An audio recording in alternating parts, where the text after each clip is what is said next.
Hello students, I am Sanjay Singh Chauhan, mathematics faculty of extra marks.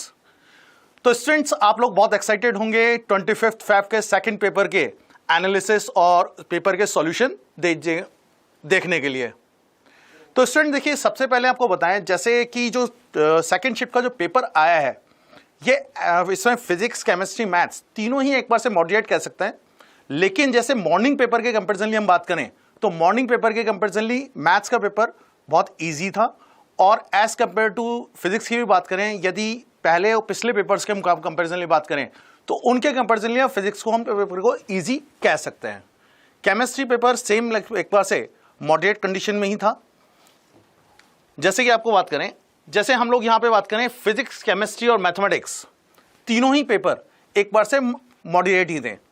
ये हम जैसे इजी से मॉडरेट में भी कह सकते हैं, और इनमें जो पिछले दिनों के कंपैरिजनली जो पेपर हुए हैं उनके कंपैरेटिवली ये वाले पेपर एज इजी थे। लेकिन जैसे सीबीएसई ने और एनटीए ने जो कोविड की सिचुएशन में आप लोगों को चांस दिया है, 4 अटेम्प्ट्स आप लोगों को प्रोवाइड किए हैं कि 4 अटेम्प्ट्स में आपको बेस्ट ऑफ स्कोर जो आपको काउंट करके उसके हिसाब से रिजल्ट दिया जाएगा।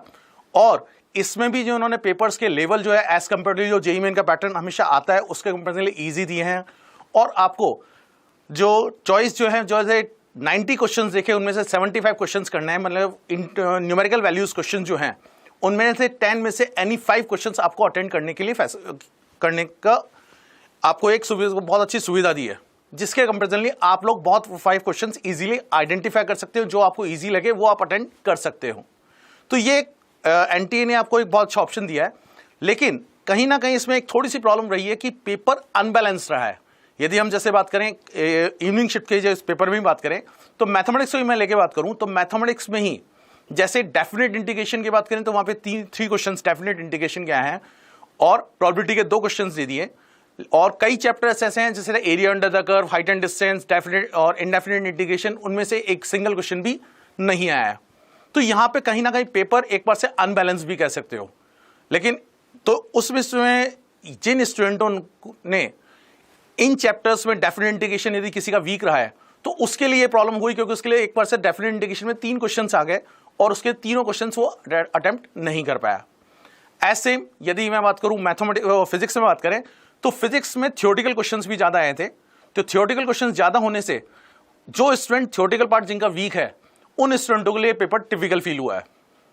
तो ज्यादा टाइम नहीं लेते हो हम, जैसे मैथ्स के पेपर का एनालिसिस में करता हूं आपको।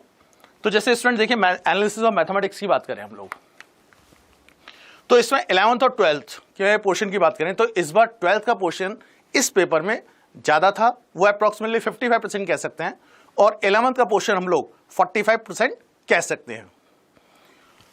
और यदि इसको मैं यूनिट वाइज एनालिसिस करूं तो यूनिट वाइज एनालिसिस में देखिए, इसमें जैसे अलजेब्रा 33%, मतलब एक बार से 1/3 पोर्शन इस बार भी अलजेब्रा का रहा।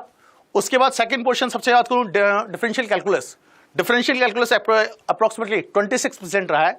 उसके बाद इंटीग्रेशन कैलकुलस 15%, और कोऑर्डिनेट ज्योमेट्री 11, वेक्टर 3D 7% और ट्रिग्नोमेट्री 8%।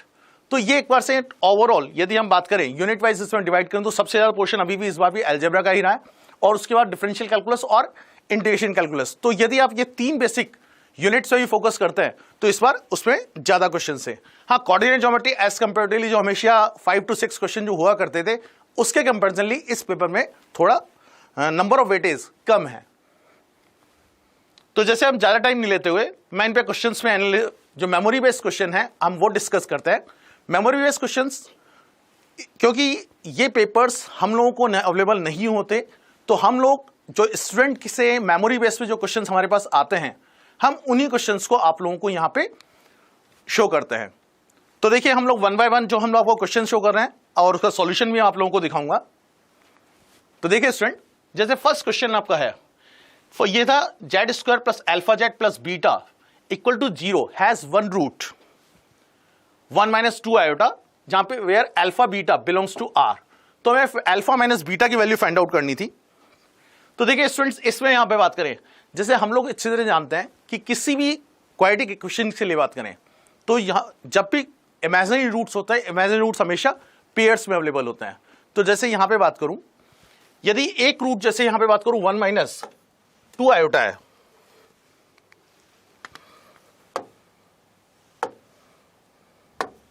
जैसे यहां पे फर्स्ट रूट की बात करें वो है 1 माइनस 2 आयोटा, तो सेकेंड रूट जो होगा तो वो होगा 1 प्लस 2 आयोटा। तो second root that is 1 plus 2 iota. तो जब सम ऑफ द रूट निकालते हैं, सम, तो 1 minus 2 iota and 1 plus 2 iota, इनका सम यदि करता हूं तो सम आता है 2, और सम ऑफ द रूट यहां से बात करूं तो वो है माइनस अल्फा। तो एक बार से माइनस अल्फा, और अल्फा की वैल्यू ये होती है दैट इज 2। ऐसे प्रोडक्ट ऑफ द रूट। तो ये क्वेश्चन बहुत इजी था। एक बार से 9th-10th क्लास में बेसिस से ही बात करूं तो वहां के 10th क्लास का एक अच्छा स्टूडेंट भी इस क्वेश्चन को इजीली सॉल्व कर सकता था। तो यहां पे देखिए, प्रोडक्ट ऑफ रूट्स की बात करूं तो 1 plus 2 iota into 1 minus 2 iota, और ये इक्वल टू बीटा के इक्वल गिवन था। तो यहां से बात करूं तो 1 minus 4 iota square equal to beta. तो बीटा की वैल्यू सीधी सी बात करें हम देखिए होती है 5। तो यहां से अल्फा माइनस बीटा, तो यहां से अल्फा माइनस 2 और माइनस 2 माइनस ऑफ 5, तो एक्चुअल में इसका आंसर हुआ -7। तो ये था फर्स्ट क्वेश्चन, ठीक है।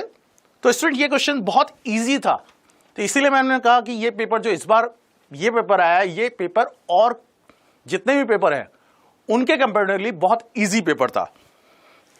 नेक्स्ट क्वेश्चन की बात करते हैं हम लोग। ये इनवर्स ट्रिग्नोमेट्री का क्वेश्चन था। इनवर्स ट्रिग्नोमेट्री, जहां पे क्वेश्चन है find the value of cosec of 2 cot inverse 5 and cosec inverse 4/5। तो देखिए स्टूडेंट, जैसे इसमें बात करें, यहां पे जो गिवन है cot इनवर्स 5, इस cot इनवर्स 5 को हम लोग tan इनवर्स 1/5 भी कह सकते हैं। तो यहां पे जैसे मैं बात करूं, इसको मैं लिख सकता हूं cosec of tan inverse 1/5 plus tan inverse 1/5 and cosec inverse 4/5 जो है, इसको भी हम लोग यदि tan में कन्वर्ट कर लें तो मैं इसको लिख सकता हूं tan इनवर्स 3/4। तो यहां पे हम लोग इसको सिंप्लीफाई करके tan inverse a plus tan inverse b plus tan inverse c का फॉर्मूला अप्लाई करके मैं सिंपली इसको सिंप्लीफाई करूं तो ये जो अपने पास आता है that is the cosec of tan inverse as 56/33, और इसको जब हम लोग कॉसेक में कन्वर्ट करके इसको सिंप्लीफाई करें तो इसका आंसर आएगा 65/56, दैट इज ए। तो ये इसका ए आंसर यहां से सिंप्लीफाई होके ये आ जाएगा। तो नेक्स्ट क्वेश्चन की हम बात करें तो स्टूडेंट देखिए नेक्स्ट क्वेश्चन, ये क्वेश्चंस अब तक जेई मेन में कई बार आ चुका है, दैट इज 2019, 2017 और 18 में भी ये क्वेश्चन आया। बस वहां पे ये था कि डिफरेंस जो है यहाँ पे 3 की जगह 2 था, और ये एडवांस आईआईटी में भी बात करूं तो 2002 के करीब में आ चुका है। तो ये प्रीवियस ईयर क्वेश्चंस, मतलब पीवाईक्यू क्वेश्चंस में से है ये। तो जिन स्टूडेंटों ने प्रीवियस ईयर क्वेश्चंस आपने देखे हों तो उनके लिए क्वेश्चंस एक बार से सीधा सीधा एक बार से आपके लिए डिश थी जो आप थाली में सजा के जो आपके लिए आया, और ये क्वेश्चंस बहुत इजीली अटेंड किया जा सकता था।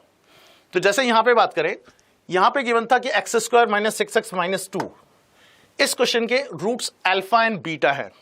तो अल्फा एंड बीटा इसके रूट्स हैं, तो अल्फा बीटा इसको सेटिस्फाई करेंगे। तो मैं इसको कह सकता हूं कि दैट इज α² - 6 अल्फा - 2 = 0, और α² - 2 अल्फा को मैं कह सकता हूं सीधा सीधा 6 अल्फा।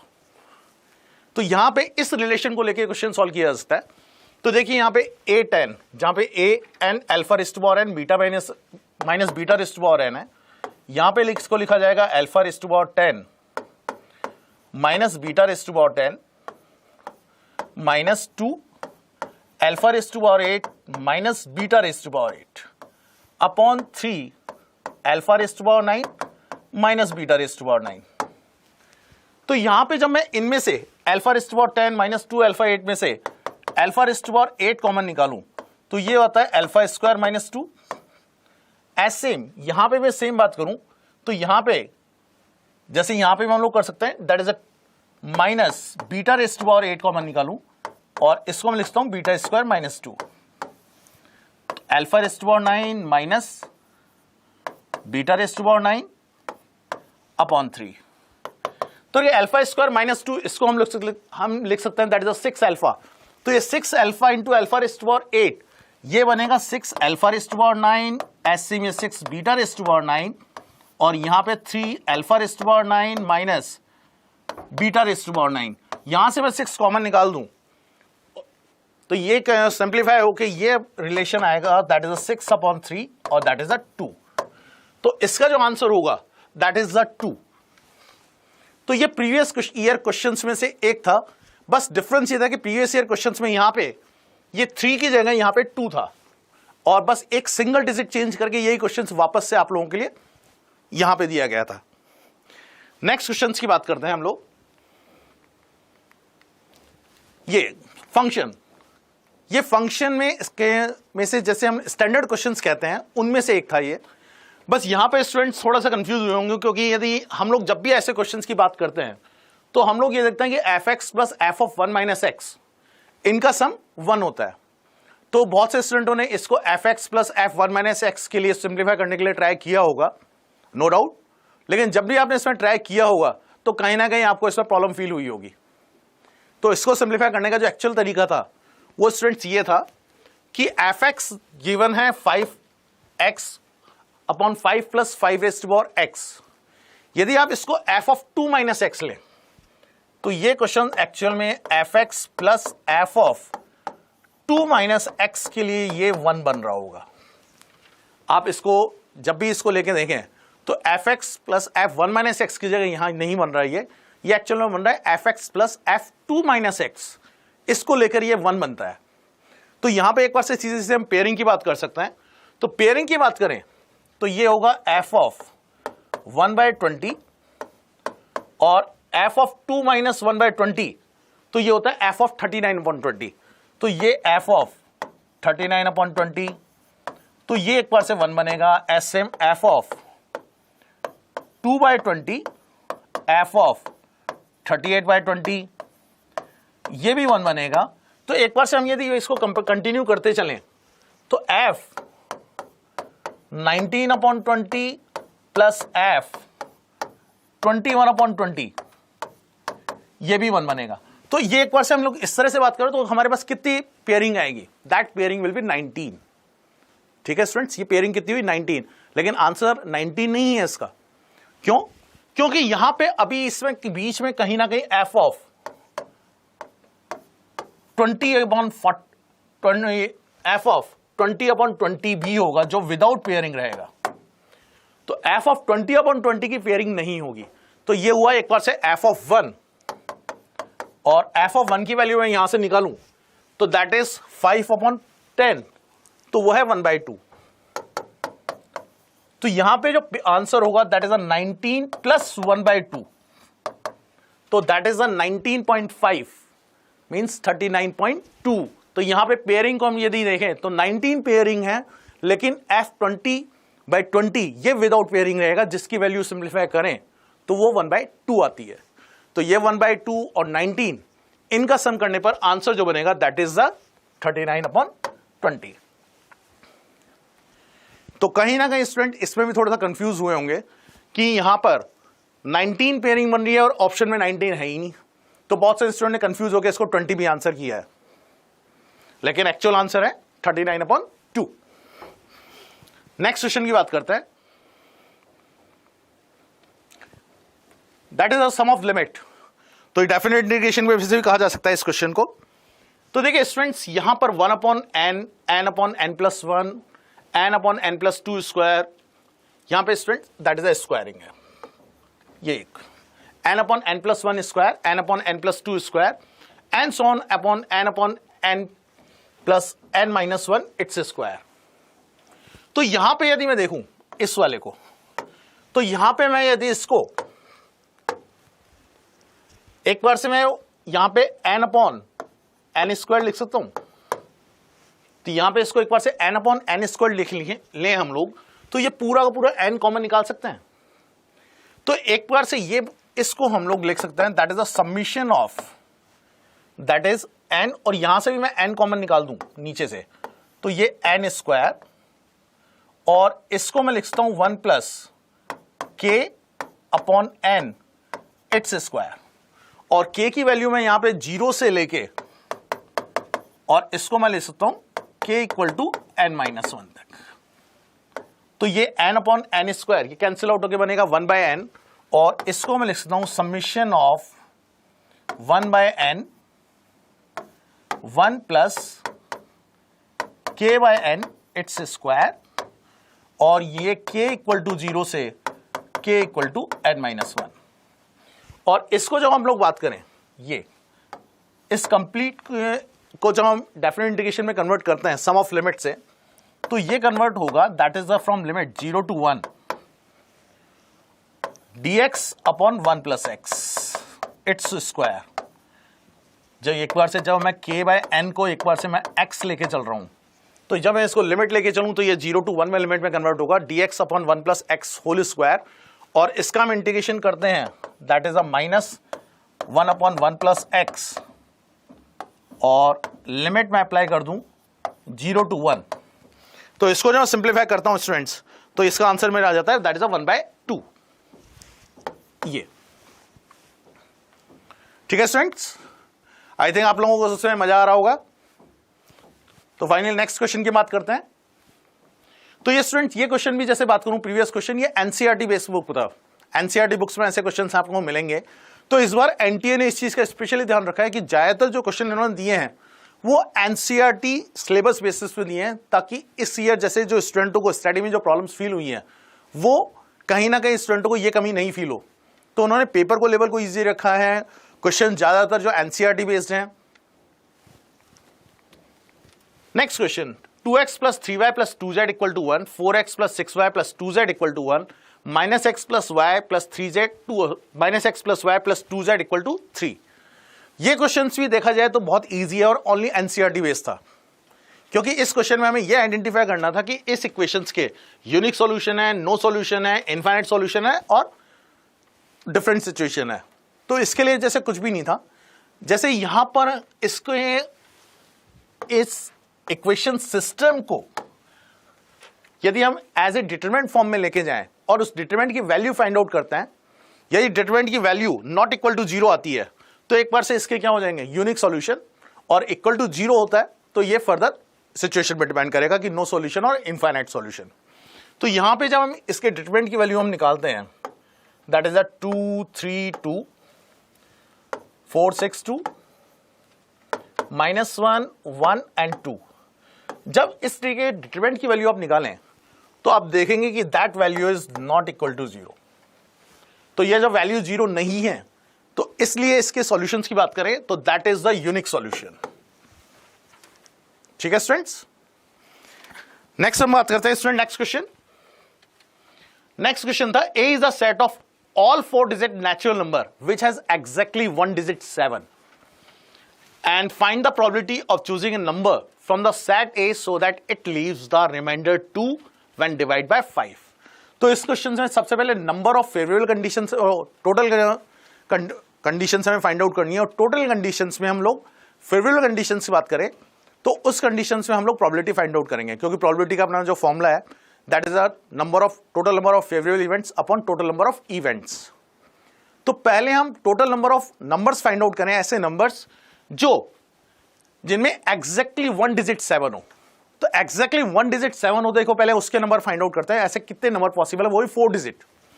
तो देखिए सबसे पहले ये 7 यदि फर्स्ट डिजिट पे मैं ले लूं, 7 यदि फर्स्ट डिजिट पे हो तो बाकी 3 नंबर पोजीशंस पे मैं 7 नहीं ले सकता। तो बाकी 3 पोजीशंस यहां पे बात करूं तो यहां पर हम कितने तरीके से फिल सकते हैं, यह A is a set of 4 digit natural number which has exactly 1 digit 7। बाकी यहां पे 3 जो इनको मैं फिल कर सकता हूं दैट इज 9 × 9 × 9। इसको फिल करने के लिए मेथड होंगे।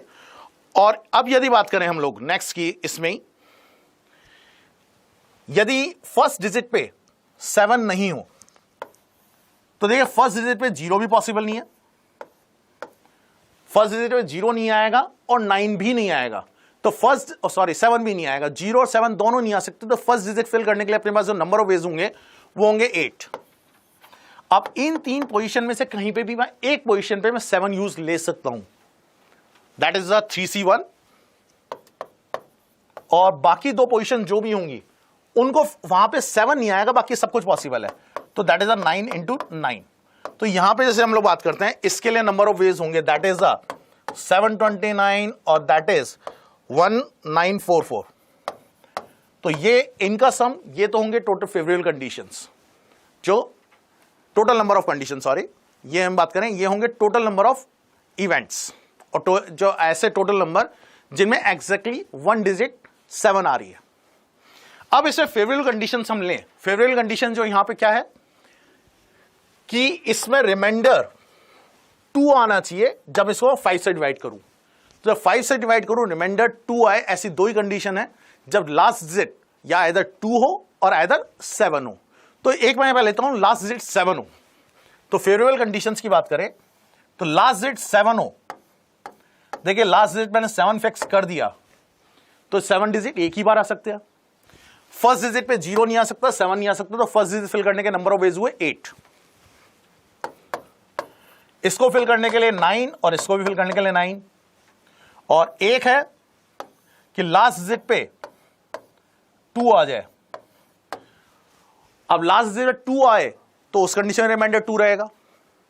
तो लास्ट डिजिट पे 2 आता हो तो यहां पे मैं यहां पे इसको फिल करने के लिए बात करूं तो देखिए या तो मैं यहां पे 7 डिजिट लूं, तो यदि यहां पे मैं 7 ले लूं, ये 7 में यहां पे ले लूं और 2 यहां पे ले लूं, तो इनको फिल करने के लिए वो 9 इंटू 9। और एक है कि यहां पे 2 यहां हो और 7 यहां नहीं आए, यहां पे 7 भी नहीं आए, 0 भी नहीं आए, तो इसको फिल करने के 8 वेज, और यहां पे इन दोनों में से एक पोजीशन पे 9 और एक पे 1, तो 9 इंटू 1। तो ये टोटल इनका सम कर लें, that is the total number of favourable conditions, और इसको हम ऐड करके सिंप्लीफाई करें तो यहां पे इसका आंसर जो आ जाएगा दैट इज 97/297। ठीक है स्टूडेंट्स, नेक्स्ट क्वेश्चन की बात करते हैं हम लोग। नेक्स्ट क्वेश्चन ये कोऑर्डिनेट ज्योमेट्री में से था। कोऑर्डिनेट ज्योमेट्री में ये एलिप्स और हाइपरबोला का कॉम्बिनेशन क्वेश्चन था। तो यहां पे क्वेश्चन था कि a hyperbola passes through foci of the ellipse x² + 25 + y² / 16 and the product of the eccentricity is 1। तो सबसे पहले हम जैसे एसेंट्रिसिटी निकालें एलिप्स के लिए, तो एलिप्स में जो रिलेशन होता है दैट इज b² = एलिप्स के लिए जो बात कर रहे हैं, एलिप्स के लिए हम लोग जानते हैं that is b² = a² e² - 1, sorry 1 - e² ellipse के लिए।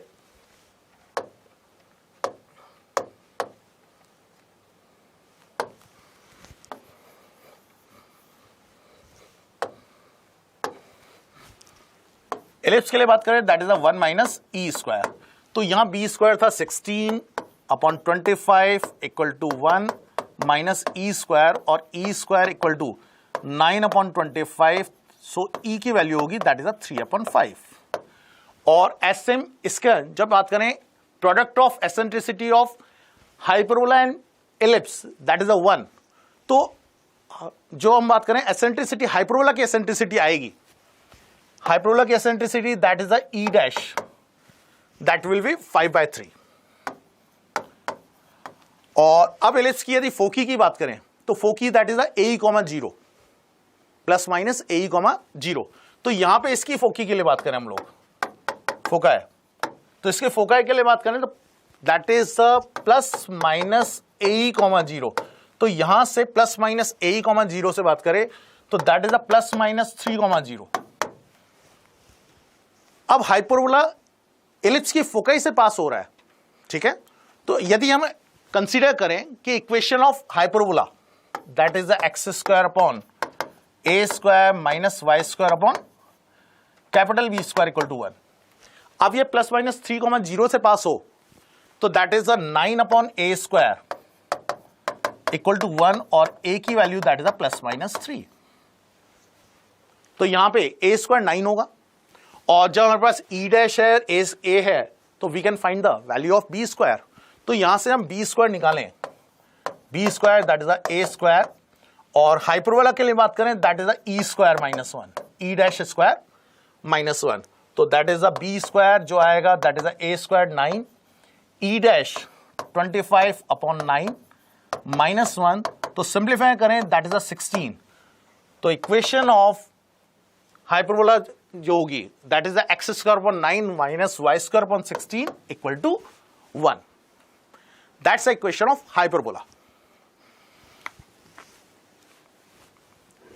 नेक्स्ट क्वेश्चन की बात करें, minimum distance between the curve x square upon 2y and y equal to x minus 1। Student यही क्वेश्चंस यदि प्रीवियस डे के पेपर में भी देखें तो इस तरह का क्वेश्चन एक प्रीवियस डे में भी आया जेई। तो ये क्वेश्चंस दो अलग अलग शिफ्टों में सेम टाइप का क्वेश्चन अब तक ये आ चुका है और ये बहुत स्टैंडर्ड क्वेश्चन है, ये कई बार पूछा जा चुका है इस तरह के क्वेश्चंस।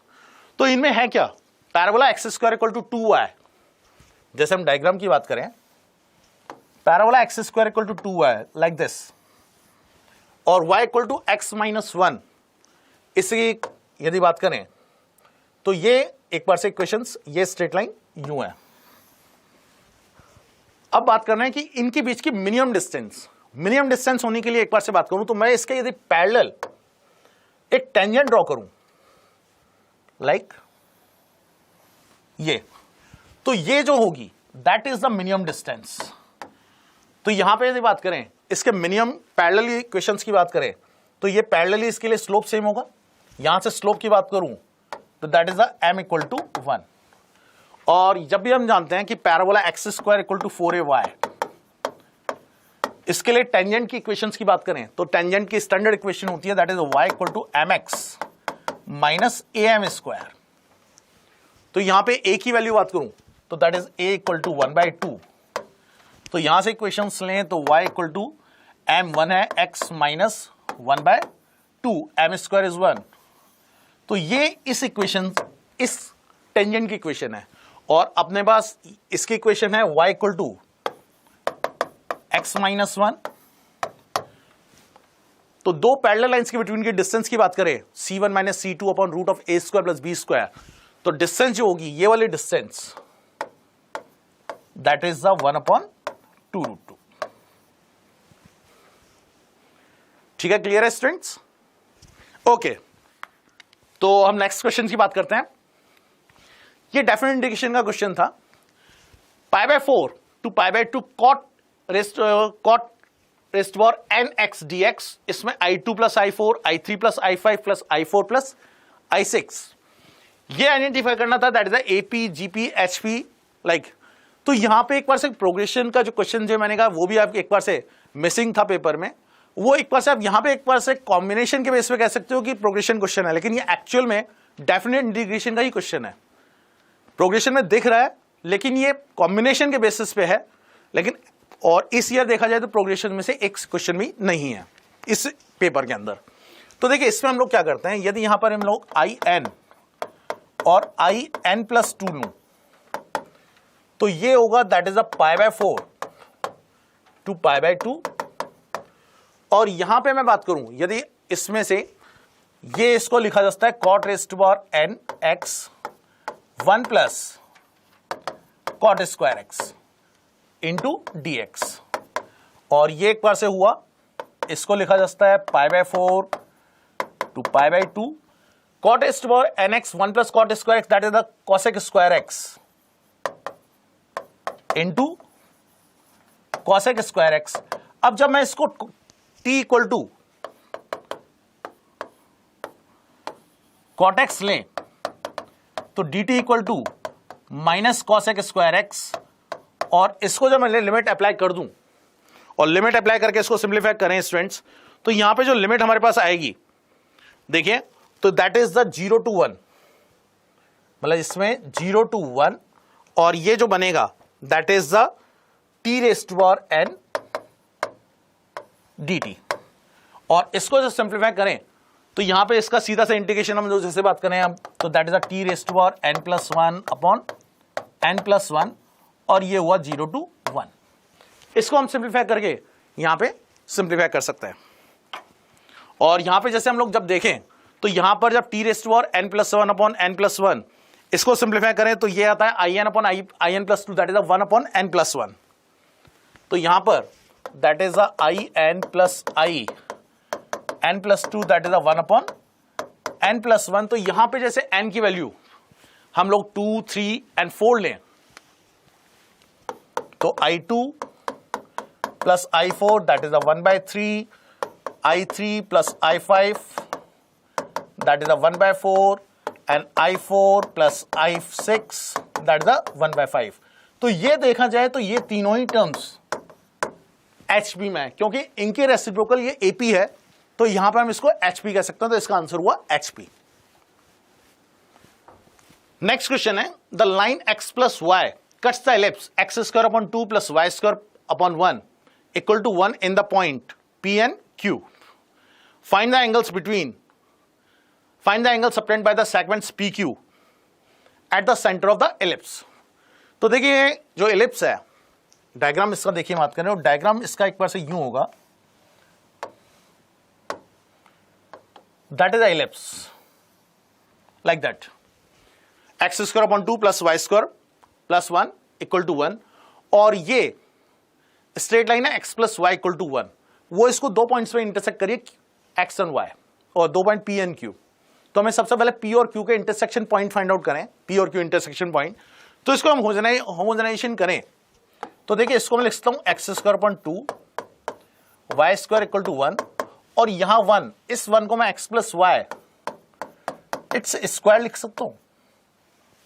यहां पे होमोजेनाइजेशन से करें तो इसको x प्लस वाई का होल स्क्वायर लिख के हम सिंप्लीफाई करें, तो यहां पर जैसे हम इसको एलसीएम लें तो x square plus 2y square, ये यहां से होल स्क्वायर करूं that is 2x square plus 2y square plus 4xy, तो यहां पे ये cancel out 2y square that is x square plus 4xy, sorry x square plus 4xy equal to 0। तो यहां से बात करूं आइदर x इक्वल टू 0 और y इक्वल टू -1/4। तो यहां पे जैसे मैं x इक्वल टू 0 यहां पुट करता हूं, x इक्वल टू 0 तो y इक्वल टू 1, तो एक इंटरसेक्शन पॉइंट तो ये आता है दैट इज 0,1 ये, और एक जो पॉइंट आता है दैट इज Q, वो यहां आता है जिसके लिए y की वैल्यू क्या है -1/4, और इसके लिए x कोऑर्डिनेट भी हम फाइंड आउट कर सकते हैं। तो Q के लिए तो एक बार से देखें सीधा 90 डिग्री एंगल तो यही हो गया यहां से, ठीक है, और यहां से हम लोग बाकी इसके लिए ये एंगल फाइंड आउट करें, जो ये वाला एंगल हम लोग ये है, तो हमें टोटल मिला के ओवरऑल ये वाला एंगल फाइंड आउट करना है। तो Q पॉइंट्स यहां से y इक्वल टू -1/4 मैं यहां सब्स्टिट्यूट करता हूं, तो y इक्वल टू 1/4 सब्स्टिट्यूट करें तो ये हो जाएगा x square upon 2 and that is a y square 1/4 its square that is 1/16 और 1 x स्क्वायर अपॉन 2 1 माइनस 1/16, यहां से बात करें तो दैट इज 15/16, और यहां से x की वैल्यू हो जाएगी। तो यहां पे जब इनमें पॉइंट्स हैं तो मैं इनके बिटवीन का एंगल भी फाइंड आउट कर सकता हूं। तो जैसे आप फाइंड आउट करें तो एंगल जो आएगा that is π/2 tan inverse 1/4। Next है मैट्रिक्स बेस्ड क्वेश्चन था, that is 1 minus alpha alpha beta and AAT equal to I। तो वैल्यू फाइंड आउट करनी थी alpha raised to power 4 plus beta raised to power 4। तो देखिए सबसे पहले यहां पर जैसे A गिवन है, तो यहां पे मैं A into AT find out करता हूं, तो देखिए ये है 1 माइनस अल्फा अल्फा बीटा और AT 1 minus alpha alpha beta, और ये है I मतलब 1 0 0 1। तो देखिए जैसे मल्टीप्लाई करें तो यहां से 1 और minus alpha that is 1 plus alpha square, और यहां से alpha minus alpha beta, alpha minus alpha beta. तो यहां से भी इन्हीं को हम कंपेयर कर लें तो 1 plus alpha square equal to 1। तो यहां से हम लोग बात करें अल्फा की वैल्यू 0 आती है, ऐसे में सिंप्लीफाई करूं तो बीटा की वैल्यू दैट इज 1। तो यहां पे चलिए वैल्यू फाइंड आउट करनी थी alpha raised to power 4 beta raised to power 4, तो दैट इक्वल्स टू 1। तो आंसर इसका था 1। तो ये भी बहुत इजी क्वेश्चंस था। तो इस पेपर में बहुत इजी क्वेश्चंस आप लोगों को देखने को मिलेंगे। Next question, find the number of 2 digit number such that 3 raised to power n plus 7 raised to power n is divisible by 10। ये IQ लेवल बेस्ड क्वेश्चन था, इसमें किसी चैप्टर की रिक्वायरमेंट नहीं थी। कहने के लिए आप इसको बाइनोमियल थ्योरम बेस पे कह सकते हो, लेकिन ये क्वेश्चंस IQ लेवल के बेस पे भी क्वेश्चन को सिंप्लीफाई किया जा सकता था। वो कैसे? तो देखिए जैसे जब भी हम ऐसे 3n प्लस 7n यदि इन नंबर्स को देखें तो इनकी पावर्स के लिए एक साइकिल होता है। तो उस पावर्स के साइकिल के हिसाब से देखें, जैसे 3n में यदि बात करें इसके साइकिल में, 3n में हमेशा लास्ट डिजिट 3, 3n में लास्ट डिजिट हमेशा जो होती है दैट इज अ 9, 3n की last digit that is always 7 और 3n इसमें लास्ट डिजिट ऑलवेज 1 होता है। अगेन 3n देखें तो 3n में अगेन 3 मिलेगा, 3n में 9, 3n में अगेन 7, 3n में अगेन 1 एंड सो ऑन। ये साइकिल बार बार रिपीट होता है। ऐसे में 7n के लिए साइकिल देखें तो 7n में आंसर 1, 7 स्क्वायर 9, फिर यदि बात करें 7n तो लास्ट डिजिट होता है 3 and 7n that is last digit 1। तो यहां पे बार बार यदि 7n भी लो तो वापस अगेन 1 आएगा, 7 आएगा, ठीक है। 7n यदि आप फिर 6 लें तो 9 आएगा, फिर 7 लास्ट डिजिट 3 आएगा एंड सो ऑन रिपीट करते जाएं तो बार बार होगा। तो आप देखोगे जब भी ये ऑड पावर्स होती हैं तो इनका सम 10 हो जाता है। 1 के लिए देखें, 3 के लिए देखें, 5 के लिए देखें, 7 के लिए देखें, 9 के लिए देखें, 11 के लिए देखें एंड सो ऑन। लेकिन इवन डिजिट्स के लिए बात करें तो इनका सम 10 नहीं होता, तो डिविजिबल बाय 10 नहीं होंगे। तो यहां पे जैसे हम लोग बात करें 2 डिजिट नंबर्स, 2 डिजिट नंबर्स जो हैं 10 to 99, 10 to 99 में ऑड डिजिट्स कितनी हैं? Total number of digits is 90, odd digits are 45, so answer is 45। इसका आंसर था 45 स्टूडेंट्स।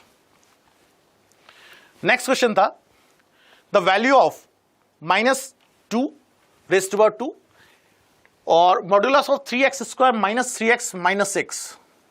तो स्टूडेंट देखिए इसमें जैसे 3 मैं कॉमन ले सकता हूं। यदि यहां पे मैं 3 एज ए कॉमन ले लूं तो देखिए 3 कॉमन निकालें तो दैट इज अ -2 to 2 और ये है मॉड ऑफ x² - x - 6, जिसको ये फैक्टर्स लेके फैक्टर्स किए जा सकते हैं। ये तो ये 3 एज ए कॉमन और यहां पे -2 to 2। अब x² - x - 6 के फैक्टर्स क्या किए जा सकते हैं? यहां पे क्वेश्चन जैसे बात करें x², सॉरी ये -6 से यहां पे कॉमन 3 कॉमन निकाला तो ये 2 रहेगा।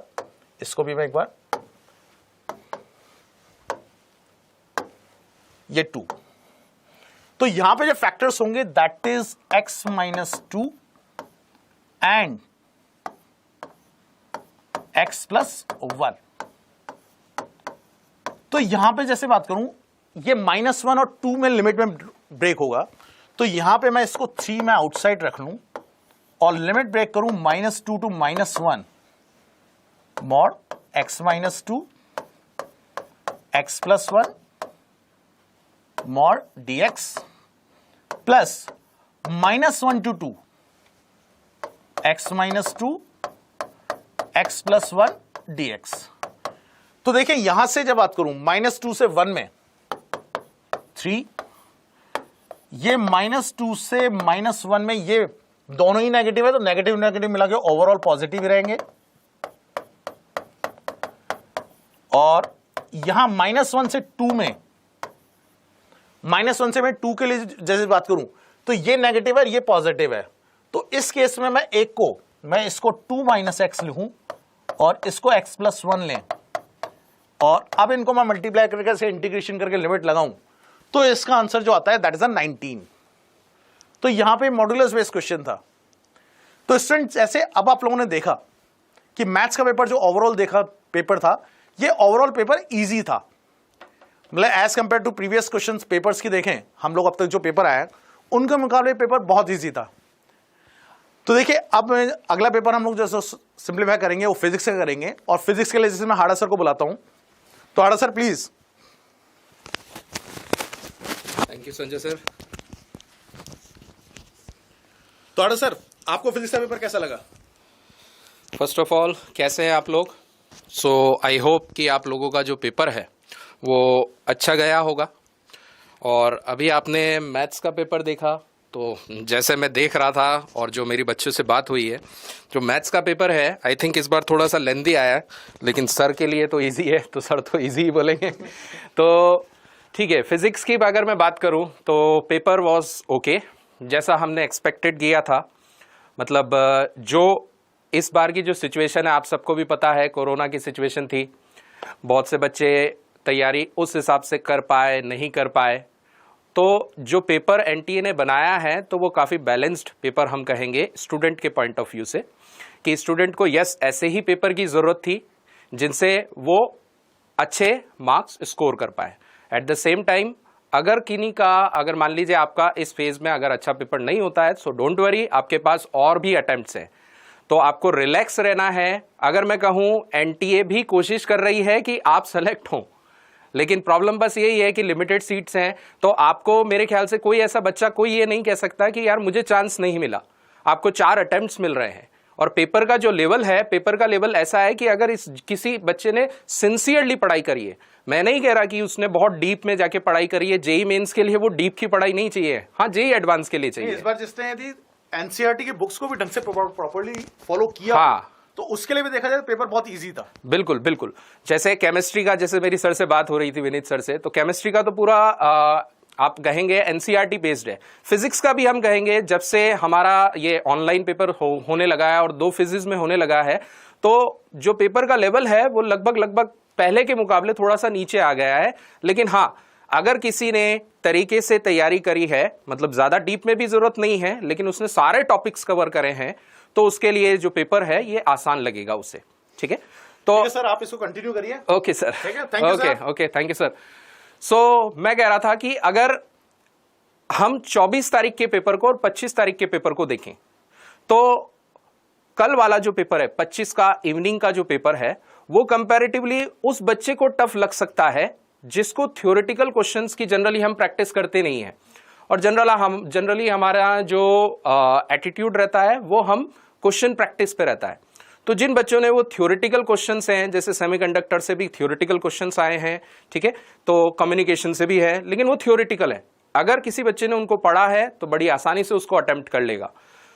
तो वो बच्चे जिन्होंने वो थ्योरेटिकल क्वेश्चंस जिनको नहीं आते या वो पोर्शन उन्होंने उतने अच्छे से कवर नहीं करा है, तो हाँ हो सकता है कि उनको कल का पेपर डिफिकल्ट लगे। लेकिन अगर मेरे हिसाब से देखा जाए तो जो पेपर था ओवरऑल ओके था। इसे मैं अगर पूरे फिजिक्स, केमिस्ट्री और मैथ्स के कंपैरिजन में बात करूं तो मैं फिजिक्स का पेपर मॉडरेट कैटेगरी में डालना चाहूंगा। ठीक है, तो चलिए हम स्टार्ट करते हैं। सो फिजिक्स की अगर मैं बात करूं तो सबसे पहले क्लास 11th और क्लास 12th का परसेंटेज वेटेज हम देख सकते हैं। तो एज यूजुअल जो 12th रहता है उसका वेटेज थोड़ा सा ज्यादा रहता है। तो आप देख सकते हैं कि जो 12th का अगर वेटेज है ये हमारा कल का इवनिंग शिफ्ट का है, that is 25 of Feb second shift का। 12th का जो वेटेज है दैट इज 53% और 11th का है अप्रोक्सीमेटली 47%। ओके, अगर मैं सेक्शन वाइज देखूं तो सेक्शन वाइज भी इस तरीके से हम देख सकते हैं। जैसे मैकेनिक्स, एज यूजुअल जब भी आप परसेंटेज कैलकुलेट करेंगे तो जो मैकेनिक्स है, यहां पर याद रखें जो मैकेनिक्स है मैं अप टू रोटेशन और ग्रेविटेशन भी इसमें इंक्लूड कर रहा हूं, इसमें मैंने ग्रेविटेशन को इंक्लूड करके ये परसेंटेज निकाला है। ठीक है, तो मैकेनिक्स का जो पोर्शन है दैट इज 21%, जो हर बार सबसे ज्यादा ही मिलेगा आपको कोई सा भी पेपर हो। ठीक है, क्योंकि मैकेनिक्स में काफी सारे चैप्टर्स भी आते हैं, आप समझते हैं। उसके बाद ऑसिलेशन एंड वेव्स लगभग 14%, थर्मल फिजिक्स 11%, इलेक्ट्रोमैग्नेटिज्म 24%। तो सबसे मेजर पोर्शन जो हमारे होते हैं वो मैकेनिक्स और इलेक्ट्रोमैग्नेटिज्म होते हैं। आई होप कि आपको ये पता होगा। फिर ऑप्टिक्स है, ऑप्टिक्स का वेटेज कल वाले पेपर में जो 25th में इवनिंग शिफ्ट में वो कम लगा मुझे, लेकिन अगर आप 24th का देखें तो यस ऑप्टिक्स के क्वेश्चन थे। जैसे इसमें आई थिंक वेव ऑप्टिक्स का क्वेश्चन था, रे ऑप्टिक्स का कोई क्वेश्चन नहीं था, तो ये मुझे लगा कि थोड़ा सा अटपटा, लेकिन ठीक है। तो मॉडर्न फिजिक्स के काफी क्वेश्चंस थे, फोटो इलेक्ट्रिक इफेक्ट के आई थिंक 2 या 3 क्वेश्चन थे, सेमीकंडक्टर एंड कम्युनिकेशंस के काफी क्वेश्चंस थे, और ये बिलीव मी बहुत इजी क्वेश्चंस थे। अगर आपने सेमीकंडक्टर पढ़ा है तो 2 क्वेश्चंस तो थ्योरेटिकल है, आपको एज इट इज एनसीईआरटी में से मिल जाएंगे, कुछ कैलकुलेशन कुछ नहीं करनी। हाँ, एक लॉजिक गेट्स का जो क्वेश्चन है वो थोड़ा सा डिफिकल्ट लग सकता है, उसमें आपको जो गेट्स हैं वो आपको चेक करने थे। कम्युनिकेशन का भी क्वेश्चन था, थ्योरेटिकल था, एज आई सेड वो आपको आसान लगा होगा। तो चलिए हम स्टार्ट करते हैं। कुछ क्वेश्चंस मैंने लिए हैं तो ये स्टूडेंट्स ने हमें बताया, तो कुछ क्वेश्चंस मैंने सेलेक्ट किए हैं जो मैं आपके साथ डिस्कस करना चाहता हूं। तो जैसे देखिए ये हमारा क्वेश्चन है, अगेन दिस इज रोटेशन। तो आप देखेंगे कि आई थिंक ये क्वेश्चन आप सब लोगों ने देखा जरूर होगा। जिसने भी थोड़ी सी भी तैयारी करी है 11th में भी, मान लीजिए 12th भी नहीं करी है, उसने ये क्वेश्चन देखा होगा। आपने या तो अपनी क्लास जहां पर भी आप तैयारी कर रहे हैं आपने किया होगा, शीट, टेस्ट पेपर, काफी कॉमन क्वेश्चन है और ऐसे क्वेश्चन पहले आ चुके हैं। तो क्या कह रहा है इसमें है कि एक सॉलिड स्फीयर है, वो v0 स्पीड से जा रहा है और इस इंक्लाइन प्लेन के ऊपर चढ़ता है। तो हमसे पूछा है find the maximum length travelled on the inclined plane. तो यहां पर अगर कोई कंफ्यूजन का चांस है तो कंफ्यूजन का चांस सिर्फ ये है कि ये लेंथ पूछी है। जनरली हम ये हाइट निकाल लेते हैं, मतलब जो हम क्वेश्चंस करते हैं। तो अगर मान लीजिए मैंने कहा कि ये जो स्फीयर है ये यहां पर पहुंच गया है और ये जो लेंथ है दिस लेंथ इज l, तो इस हाइट को मैं लिख सकता हूं, this height will be l sin theta. तो हमसे ये इंक्लाइन प्लेन की लेंथ पूछी है जो हमें निकालनी है। अब आपको भी पता है कि इसकी जो भी काइनेटिक एनर्जी है that will convert into the potential energy, conservation of mechanical energy. चूंकि ये प्योर रोलिंग कर रहा है तो प्योर रोलिंग की जो काइनेटिक एनर्जी है वो हम जानते हैं half m v of centre of mass and 1 + k² by r²। अब ये मैंने कौन सा फॉर्मूला यूज कर लिया, ये जनरली हम प्रैक्टिस करते हैं तो मुझे फॉर्मूला याद हो जाता है। ये कुछ नहीं किया मैंने, ये translational plus rotational kinetic energy का सम मैंने लिख दिया है in terms of radius of gyration. तो अगर आपको ये फॉर्मूला पता है तो कोई दिक्कत ही नहीं है, नहीं भी पता तो मैं इसको दूसरे तरीके से भी लिख सकता हूं। ध्यान दीजिएगा, मैंने ये टोटल काइनेटिक एनर्जी लिखी है translational plus rotational, so that will be half m vcm whole square plus half I omega square rotational की, और उसको मैं लिख सकता हूं mk² और ओमेगा स्क्वायर। यहां पर ओमेगा की वैल्यू हमें पता है v/r लिख सकते हैं। तो अगर जब मैं इसको अरेंज करूंगा तो मुझे यही मिलेगा, तो मैंने ये डायरेक्ट लिख दिया है। तो जैसे अगर मैं सॉलिड स्फीयर के लिए बात करूं तो सॉलिड स्फीयर की जो काइनेटिक एनर्जी है k/r², सॉलिड स्फीयर के लिए दैट इज 2/5। तो बस वैल्यू सब्स्टिट्यूट करते हैं, तो वैल्यू मैंने यहां सब्स्टिट्यूट करी, so this comes out to be half m centre of mass की velocity that is v0, so v0², यहां पर 2/5 पुट करूंगा, 2/5 + 1 that will B 7/5। So this is the kinetic energy, total kinetic energy. और जब यहां पर जाएगा तो इसकी potential energy mgh, so I can write mg and instead of h I can write L sin theta. Remember we have to calculate L, so this will be L sin theta. So if I cancel out and solve, so L comes out to be, I think this 7v² 10g sin theta, so this option 1 ये हमें मिल जाएगा। मेरे ख्याल से question सभी बच्चों ने कर लिया होगा। ओके, नाउ ये क्वेश्चन है that is from SHM।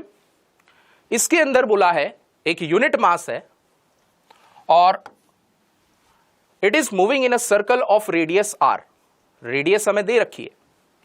Now हमसे कहा है कि इसका जो डायमीटर पर प्रोजेक्शन है दैट विल परफॉर्म SHM। हम जानते हैं कि SHM के अंदर जब हम uniform circular motion as SHM जब हम पढ़ते हैं तो हम यही बोलते हैं कि कोई भी पार्टिकल जो सर्कल में मूव कर रहा है उसके प्रोजेक्शन किसी भी डायमीटर, चाहे आप इस वर्टिकल की बात करें चाहे इस हॉरिजॉन्टल की बात करें, वो SHM परफॉर्म करता है।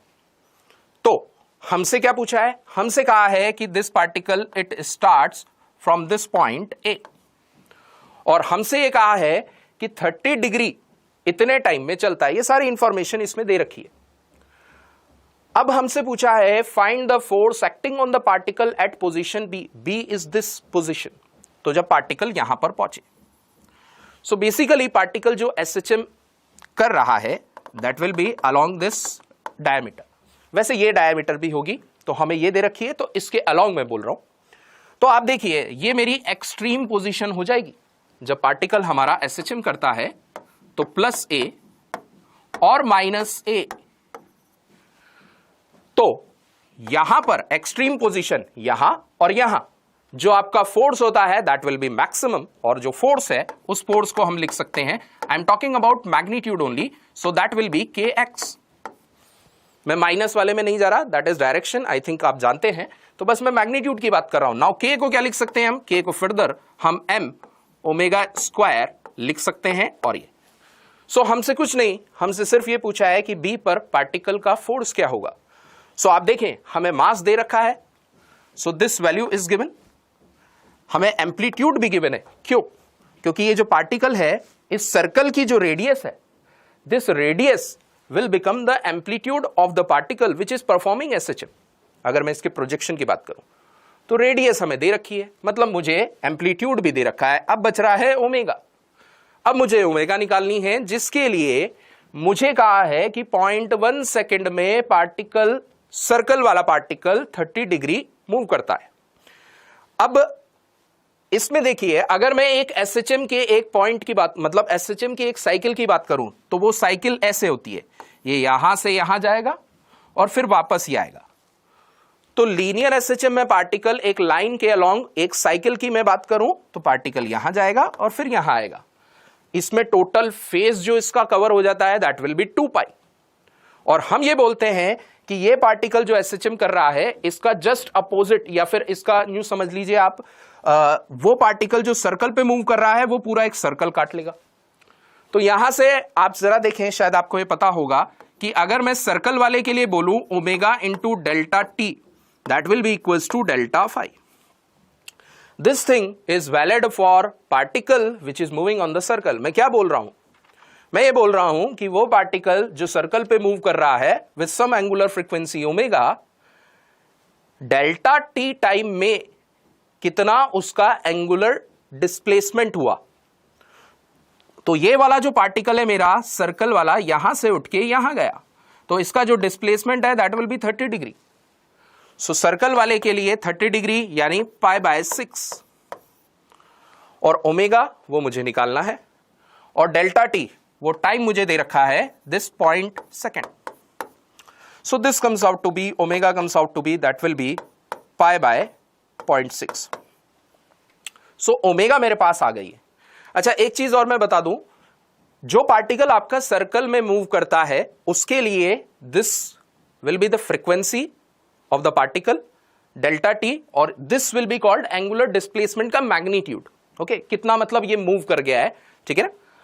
और जो पार्टिकल एसएचएम मूव कर रहा है उसके लिए फेज डिफरेंस हम बोल देते हैं, बस इतना सा अंतर है, ठीक है ना। एसएचएम वाला पार्टिकल लीनियरली मूव करता है और ये वाला पार्टिकल आपका सर्कल में मूव करता है। ओके, सो यहां से हमें ओमेगा मिला। अब बस कुछ नहीं करना, हमें वैल्यू डालनी है। तो एम दे रखा है, ए दे रखा है, ये पहले से दे रखा था। अब हमें क्या निकालना था? ओमेगा। ओमेगा की वैल्यू इसमें सब्स्टिट्यूट करनी है। सो आप इसमें सब्स्टिट्यूट करेंगे तो आई थिंक ये करेंगे तो मेरे ख्याल से 9.7 ये आपका आंसर आ जाएगा। This comes out to be, when you put this value, this comes out to be pi square. So pi square 3.14, इसको डबल मल्टीप्लाई करोगे तो लगभग 10 के पास आएगा, तो ये 9.7 आपको आंसर मिलेगा। सो आई होप ये आपको समझ में आया होगा।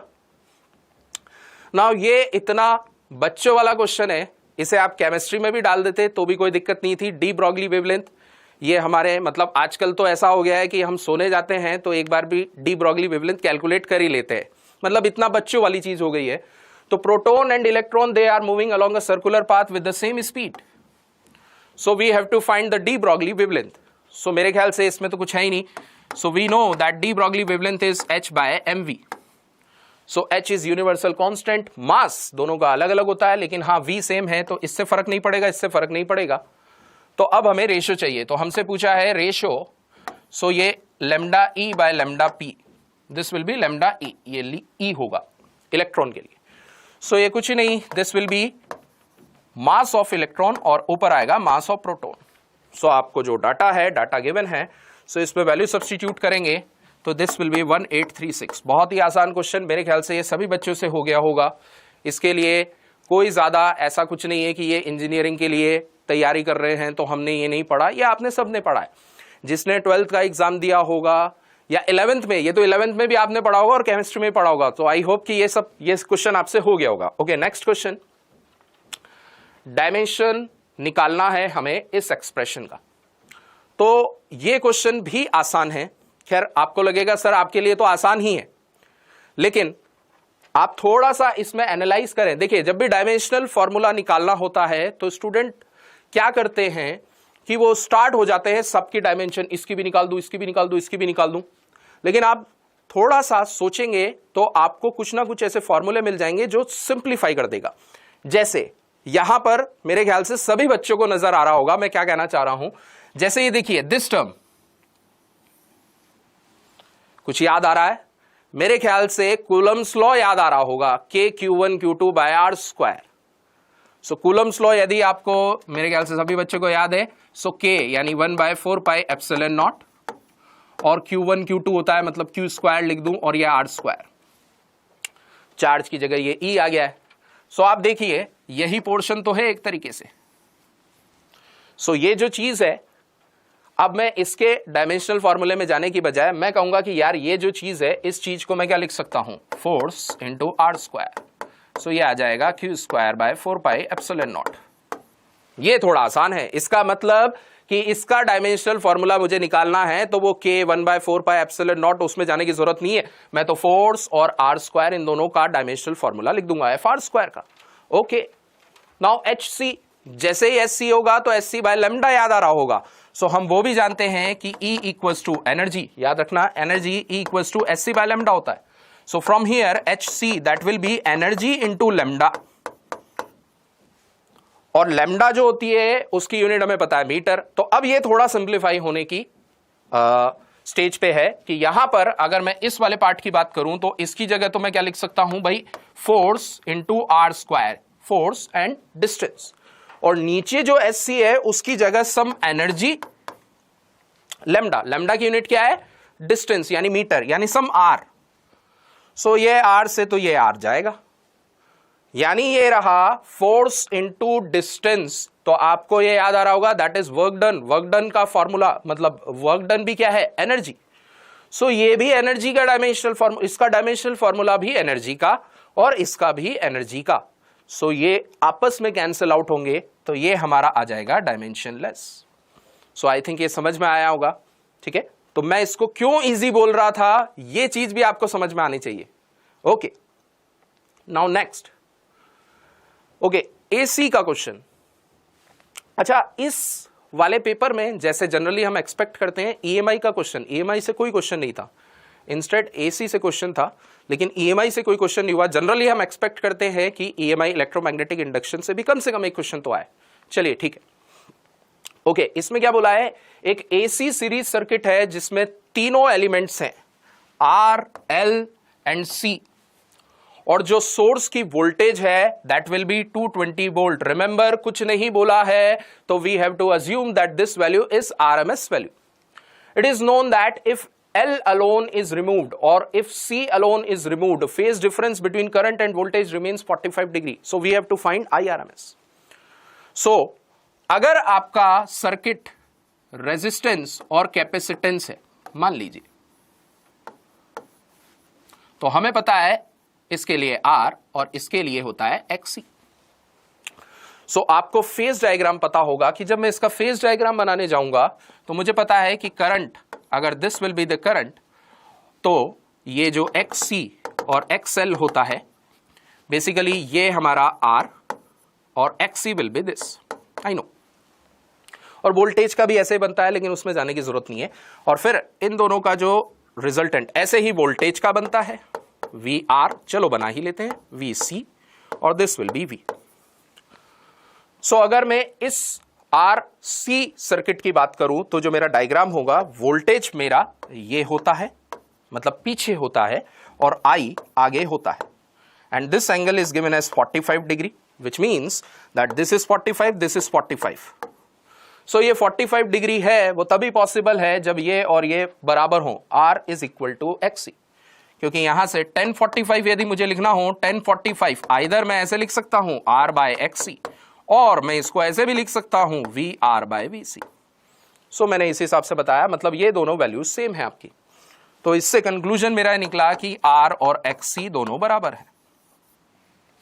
सेम चीज अगर मैं यहां XL के लिए करता तो XL के लिए भी इसी तरीके से बनता, बस थोड़ा सा डिफरेंस होता। उसमें क्या, उसमें V आगे होता है। तो अगर मैं इसके लिए बात करूं तो इसके लिए आपका I, this is I, then V is this, ये। लेकिन चीज वही रहती क्या कि अगर ये R है और ये XL है, तो यहां वाले में क्या था कि XC आता है नीचे, ठीक है, मतलब I से π/2 पीछे होता है, और अगर मैं XL की बात करूं तो ये I के कंपैरिजन में π/2 आगे होता है। लेकिन यहां से भी कंक्लूजन यदि मैं निकालता, वो कंक्लूजन से मेरे पास यही आता कि XL और R बराबर है। इसका मतलब ये हुआ कि ये जो कैपेसिटिव रिएक्टेंस है XC, इसकी वैल्यू इस R के बराबर है, और इंडक्टिव रिएक्टेंस जो है XL, उसकी वैल्यू R के बराबर है। तो जब ये तीनों एलिमेंट एक साथ होंगे तो मेरा जो डायग्राम बनेगा, that diagram will be R and this will B XL and XC। ये दोनों बराबर हैं। सो रिमेंबर, आपको याद आ रहा होगा, दिस इज रेजोनेंस सर्किट, ठीक है। यहां पर रेजोनेंस होगा और यहां पर करंट भी मैक्सिमम होती है। So current I can directly right that VRMS upon R, क्योंकि जब रेजोनेंस कंडीशन होती है तो इंपीडेंस जो होता है that is equal to R, क्योंकि XL और XC दूसरे को कैंसिल आउट कर देते हैं। तो यहां पर मैंने वैल्यू सब्स्टिट्यूट करी 220 वोल्ट और divided by R, that is 110, तो ये हमारा आ जाएगा 2 एम्पियर। सो ये 2 एम्पियर इस तरीके से ये हमारा निकला। थोड़ा सा कैलकुलेशन है इसमें, लेकिन आपको लॉजिक समझ में आ रहा है। ये तो मैंने आपको इस तरीके से बताया, अगर आपको लॉजिक समझ में आया तो आप इसको तुरंत कर सकते हैं। Okay, next question. ओके, ये भी काफी कॉमन क्वेश्चन है, ये केमिस्ट्री में भी पढ़ते हैं, ये फिजिक्स में भी पढ़ते हैं, ठीक है। So if an electron of a hydrogen atom jumps from n equal to 2 n equal to 1, then find the wavelength of the released photon. So I think ये क्वेश्चन बहुत ही आसान है, मेरे ख्याल से सभी बच्चों ने कर दिया होगा। इसके लिए कोई आपको बहुत ज़्यादा ऐसा नहीं है कि डीप में पढ़ना पड़ रहा है, नहीं, ये केमिस्ट्री में भी पढ़ते हैं, फिजिक्स में भी पढ़ते हैं। आप बच्चों एक चीज़ देखो कि जो क्वेश्चंस हैं बहुत ही इजी क्वेश्चंस हैं। अब कोई मुझे बोले कि इसको मॉडरेट कैटेगरी में रखो, तो मैं नहीं रखूंगा, ये ईजी क्वेश्चन है। मतलब इसके लिए क्या किसी बच्चे को, मतलब जिसने 11th और 12th पढ़ी है केवल स्कूल के अलावा और कोई तैयारी कभी कुछ नहीं करी, क्या वो भी इस क्वेश्चन को करने में सक्षम है? बिल्कुल। तो ये जो क्वेश्चन है, इस टाइप के काफी क्वेश्चंस आपको मिल रहे हैं। तो ओवरऑल जो पेपर है अगर आप उसको ध्यान से देखें तो वो इजी रहता है। हाँ, कुछ क्वेश्चंस हैं जहां पे थोड़ा सा बिकॉज ऑफ कैलकुलेशन वो आपको टफ लग सकता है, या कुछ ऐसा कॉन्सेप्ट होता है जैसे सेमीकंडक्टर, कम्युनिकेशन, जनरली वो वाले चैप्टर बच्चे उतना प्रिपेयर नहीं कर पाते, तो उसलिए आपको टफ लग सकता है। तो अगेन अगर मैं यहां पर बात करूं तो n इक्वल टू 2, तो आप जानते हैं कि जो एनर्जी होती है 13.6 Z square 1 by n1 square minus 1 by n2 square. I think ये फॉर्मूला आपको पता होगा कि जब भी इलेक्ट्रॉन डी एक्साइट होता है या एक्साइट होता है तो इस तरीके से हम एनर्जी डिफरेंस निकाल सकते हैं। सो यहां पर बस वैल्यू पता करनी है। सो हाइड्रोजन है, सो Z इज इक्वल टू 1, और ये हमें वैल्यू सब्सटीट्यूट करनी है। सो 1 माइनस 1 बाय 4, मैंने यहां पर 2 की वैल्यू पुट करी, उसका स्क्वायर होगा 1 by 4, so this comes out to be 3 by 4, 13.6। So this is the energy. तो जब आपका इलेक्ट्रॉन n इक्वल टू 2 से n इक्वल टू 1 पर जाएगा तो इतनी एनर्जी लिबरेट होगी। अगर आपको, वैसे तो मुझे याद है कि ये 10.2 के बराबर आता है, क्योंकि बार बार कैलकुलेशन करते करते जैसे स्टैंडर्ड आपको पता होगा -13.6 -3.4, सो आपको ये 2 और 1 का एनर्जी डिफरेंस पता होना चाहिए 10.2। जिन बच्चों को ये पता है उनको ये सब करने की भी जरूरत नहीं है, वो तो सीधे लैम्डा ऐसे लिखेंगे 12400 डिवाइडेड बाय 10.2, ये एंगस्ट्रॉम में आ जाएगा। अगर मैं हूं और जिस बच्चे किसी ने अगर तैयारी करी है तो वो सीधे इस क्वेश्चन का आंसर सीधे इस तरीके से लिखेगा। क्यों? क्योंकि ये जो डिफरेंस है, ये डिफरेंस उसे याद है। अगर नहीं याद है तो ऐसे कैलकुलेट करना होगा, यहां से आप निकालेंगे। So I think this comes out to be 121.5, this is nanometre, और ये जो मैंने बताया ये एंगस्ट्रॉम में। सो अगेन काफी इजी क्वेश्चन है। Okay, now photo electric effect. इस बार आप देखेंगे तो मॉडर्न फिजिक्स से काफी क्वेश्चंस आए हैं। मॉडर्न फिजिक्स, देखिए ये जो पेपर है मैं आपके सामने या हम आपके सामने डिस्कस कर रहे हैं, इसका एम क्या है कि एक तो इस एनालिसिस से आप ये समझने की कोशिश करें कि जो आगे जो फेज में आएंगे कहां से आने की ज्यादा प्रोबेबिलिटी है। जैसे सेमीकंडक्टर, मॉडर्न फिजिक्स, ये किसी भी हालत में आप मत छोड़ें। अगर आपने तैयार नहीं करे हैं तो प्लीज इनको तैयार करें। बाकी जो चैप्टर्स हैं हो सकता है उनसे क्वेश्चन आए, मैं नहीं कह रहा कि वो चैप्टर छोड़ दीजिए, लेकिन हाँ इन वाले चैप्टर्स को तो मत छोड़ें। इनसे जो स्टैंडर्ड क्वेश्चंस आते हैं वो तो आएंगे, हो सकता है ज्यादा क्वेश्चंस भी आ जाए। तो चलिए फोटो इलेक्ट्रिक इफेक्ट की बात करें तो photo electric effect, in a photo electric effect of a certain metal the stopping potential is given as 0.71 volt if the wavelength of the incident radiation is 491 nanometer.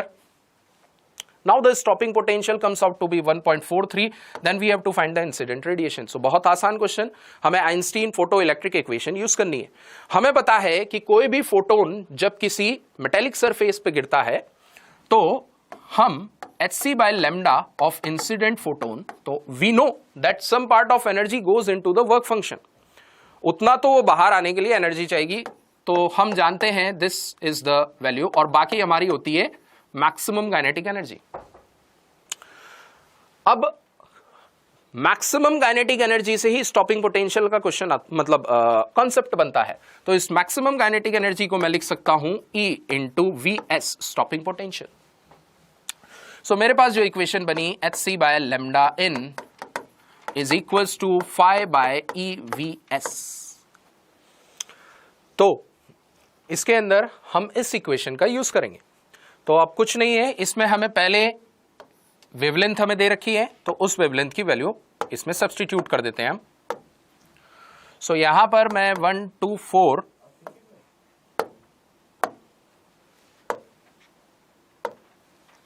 So this will B 1240, चूंकि ये nanometre में है इसलिए मैं 1240, सो this will B 491 and 5 plus, first of all मतलब first वाले case में हमारा जो स्टॉपिंग पोटेंशियल है दैट इज 0.71 वोल्ट, तो ये 0.71 इलेक्ट्रॉन वोल्ट हो जाएगा। सो ये हमारी इक्वेशन 1 हो जाएगी।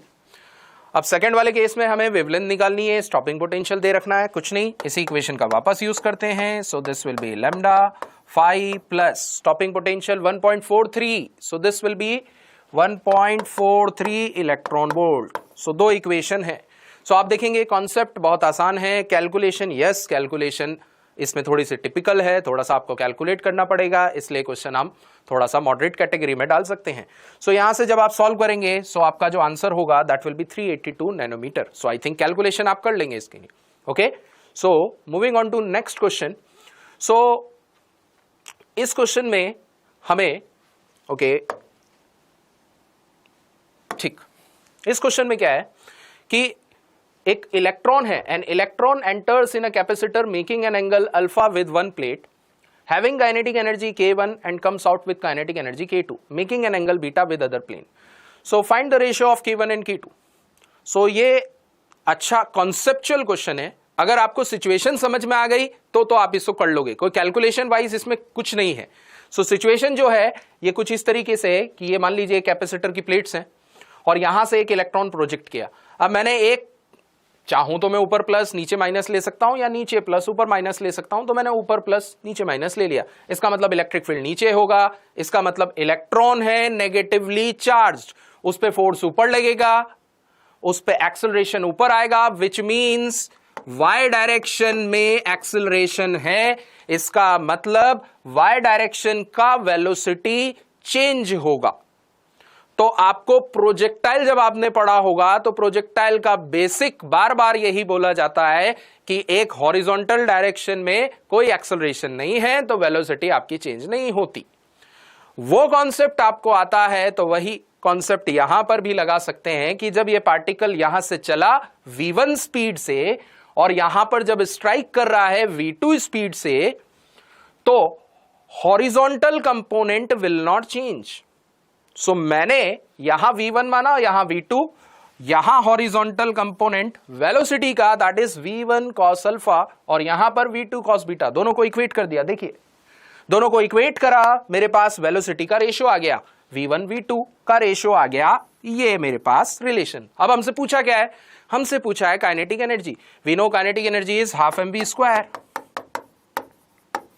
सो बेसिकली इलेक्ट्रॉन ही है तो ये m की तो जरूरत नहीं है, तो kinetic energy is proportional to v square, so k1 by k2 can be written as v1 by v2 and of course square will be there, सो इसका स्क्वायर करा, ये वैल्यू सब्स्टिट्यूट करी, तो यहां से अब मैं देखूंगा, सो ऑप्शन ए ये हमारा आंसर होगा। सो इस क्वेश्चन की अगर मैं बात करूं, yes it is conceptual question, जिसको ये सिचुएशन समझ में आ गई वो इसको कर जाएगा क्योंकि कैलकुलेशन कुछ नहीं है, और अगर ये सिचुएशन नहीं समझ में आई तो ये क्वेश्चन आपको टफ लगेगा। ठीक, नेक्स्ट क्वेश्चन। ओके, ये हमारा थर्मोडायनेमिक्स से क्वेश्चन है। गैस फॉलोज, अगेन जो भी थर्मोडायनेमिक्स का है, केमिस्ट्री मान लो या फिजिक्स मान लो, चूंकि फिजिक्स में है तो ये फिजिक्स का क्वेश्चन समझ लो, लेकिन आई थिंक ये कर लेंगे कि हमसे कहा है कि एक गैस है, इस प्रोसेस को फॉलो करती है, this is initial state let's say 1 and this is final state along this path, and the equation of this path is given as PV raised to the power 1/2 and which is constant as shown in the figure. So V2 और V1 में relation दे रखा है and we have to find T2 by T1. So कुछ नहीं, PV equal to nRT is always valid. कोई सा भी process follow करे PV equal to nRT हमेशा लगेगा। उसके अलावा ये बोला गया है, अब मुझे आप समझिए, मुझे V में तो relation है और T निकालना है, so basically मुझे V और T में relation पता चल जाए, यहां दे रखा है P और V का relation, तो क्या मैं V और T का रिलेशन निकाल सकता हूं? बिल्कुल निकाल सकता हूं, एडियाबैटिक प्रोसेस में खूब किया होगा आपने ये। सो P की जगह मैं क्या लिख सकता हूं? I know P is equals to nRT by V, यानी P प्रोपोर्शनल होता है T और V, ये तो कांस्टेंट ही रहना है। सो P की जगह मैं क्या लिख सकता हूं? T बाय V और V की power half some other constant C dash, इससे कोई लेना देना नहीं है कांस्टेंट से, तो यहां से क्या आया?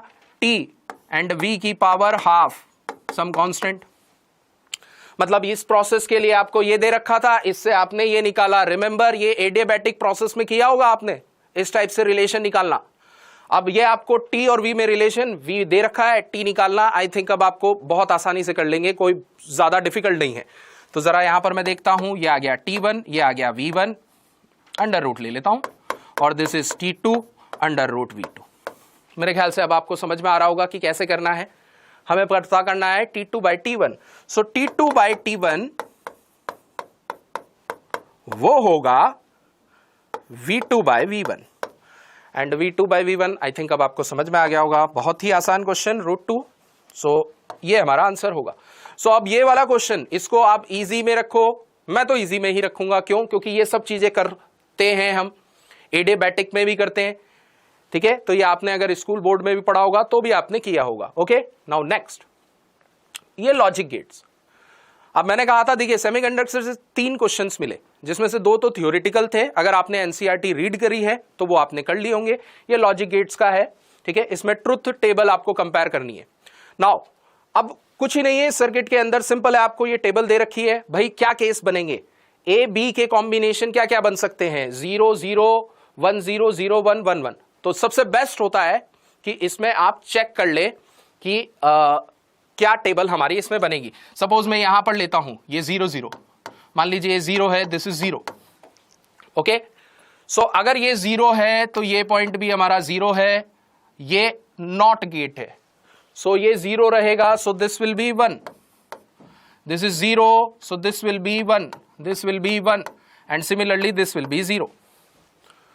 सो अब दिस इज एंड गेट, तो एंड में अगर ये 0 है, ये 1 है, सो this will B 0, again this will B 0।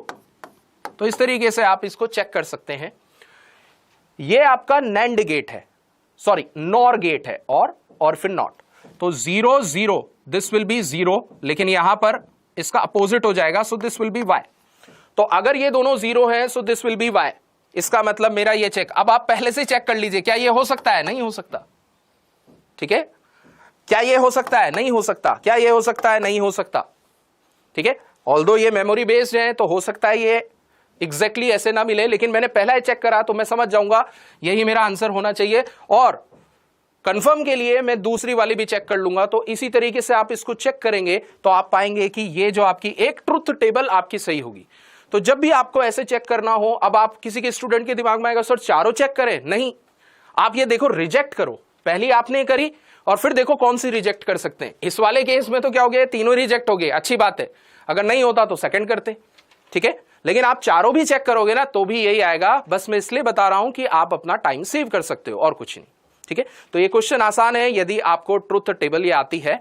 इसको हम बुलियन अलजेब्रा से भी कर सकते हैं, लेकिन अगेन मैं आपको कहता हूं कि इसी तरीके से, क्योंकि बुलियन अलजेब्रा में हम बहुत लिमिटेड ही पढ़ते हैं, सारे एक्सप्रेशन या सारे अलजेब्रिक फंक्शंस हम उसमें नहीं पढ़ते बुलियन के। तो ये वाला मेथड आप कैसा भी कॉम्प्लिकेटेड सर्किट बना दो, ये इस मेथड से आप कर सकते हैं। यस, ये लंबा दिखता है लेकिन ये हमेशा आंसर आपको सही देगा। Okay, now next question. ये वाला क्वेश्चन अगर आपको याद हो तो परसों यानी 24 को भी आया था, वहां इंक्लाइन प्लेन पे रख दिया था ये, तो मेरे ख्याल से बहुत ही आसान क्वेश्चन है। ये दोनों स्प्रिंग आपकी क्या है, पैरेलल में मानी जाएंगी, पैरेलल में होती है। सो हमें पता है पैरेलल के अंदर जो के इफेक्टिव होता है that will B 2k plus 2k, so that will B 4k। सो बहुत ही स्टैंडर्ड क्वेश्चन है, अगर आपने सिंपल हार्मोनिक मोशन पढ़ा है तो ये क्वेश्चन बहुत स्टैंडर्ड है, हम करवाते हैं, सभी करते हैं, मेरे ख्याल से सभी बच्चों ने इनको देखा होगा। So time period will be 2 pi under root m by 4k। So यहां से ऑप्शन आप देखेंगे, so option 2 that will be your answer. Now next, okay, now SHM से ये SHM से 2 क्वेश्चन हमें मिले, ठीक है, दोनों आसान है। A particle starts performing SHM on a smooth horizontal plane and it is released from x equals to a by 2 and it is moving in the negative direction. Then we have to find the phi. What is the phase of that particle? So the situation is like that the particle is, हमें पता है SHM, particle जो है a by 2 पर है और particle इस तरफ जा रहा है। So इसका मुझे फेज निकालना है, तो मैथमेटिकली भी कर सकते हैं, सर्कुलर मोशन से भी कर सकते हैं, और या फिर अगर आपको याद हो कि फेज, कुछ सर्टेन पॉइंट्स के फेज तो हमें याद होने चाहिए, तो यहां पर मैं कर सकता हूं let x equals to a sine omega t plus phi, या फिर मैं इसको उससे सर्कल से ही बता देता हूं, वो मेरे ख्याल से बड़ी आसानी से हो जाएगा। जैसे मान लीजिए इस तरीके से मैं पार्टिकल को, मान लीजिए पार्टिकल आपका यहां पर है, ठीक है, और इस तरफ जा रहा है, तो पार्टिकल चूंकि यहां पर है तो इसके करस्पॉन्डिंग जो सर्कल वाला होगा आइदर ये होगा और ये होगा। ये मेथड जो मैं कर रहा हूं ये उसी बच्चे को समझ में आएगा जिसने यूनिफॉर्म सर्कुलर मोशन का को SHM पढ़ा होगा, अदरवाइज ये नहीं समझ में आएगा आपको। तो चूंकि पार्टिकल इधर जा रहा है तो उसकी पोजीशन ये है, ठीक है। सो this is a by 2, this is a। सो यहां से ये angle, this will be the phase, ठीक है। मैं ये जो बना रहा हूं, मैं पार्टिकल को यहां से स्टार्ट, मतलब फेज में यहां से नाप रहा हूं, ठीक है, अलग अलग तरीके से माप सकते हैं। सो यहां से आप देखेंगे this will be 30 degree, a by 2a, and this will be 30 degree. So this whole angle will be pi minus 30 को लिख सकता हूं मैं pi by 6, so this will be 5 pi by 6। सो पार्टिकल अगर यहां है तो 5 पाई बाय 6, सो यहां से अब हमने देखा, so option 2 this will be our answer. Okay, now ये हमारा फिजिक्स का कुछ क्वेश्चंस हमने लिए और एनालिसिस। जैसे कि आपने देखा ज्यादातर जो क्वेश्चंस हैं वो मुझे इजी लगते हैं, लेकिन मेरे ख्याल से जिस बच्चे ने तरीके से तैयारी करी है, सिंसियरली तैयारी करी है, उसके लिए भी इजी होंगे। कुछ थ्योरेटिकल क्वेश्चंस हैं, यस वो डिफिकल्ट लग सकते हैं। ओके, नाउ अब मैं केमिस्ट्री के लिए विनीत मेहरा सर को बुलाना चाहूंगा। तो केमिस्ट्री का पेपर कैसा आया है ये हमें विनीत सर बताएंगे। सो आई थिंक सब बच्चों ने कहा कि केमिस्ट्री का पेपर काफी आसान है, नंबर आएंगे तो केमिस्ट्री से आएंगे।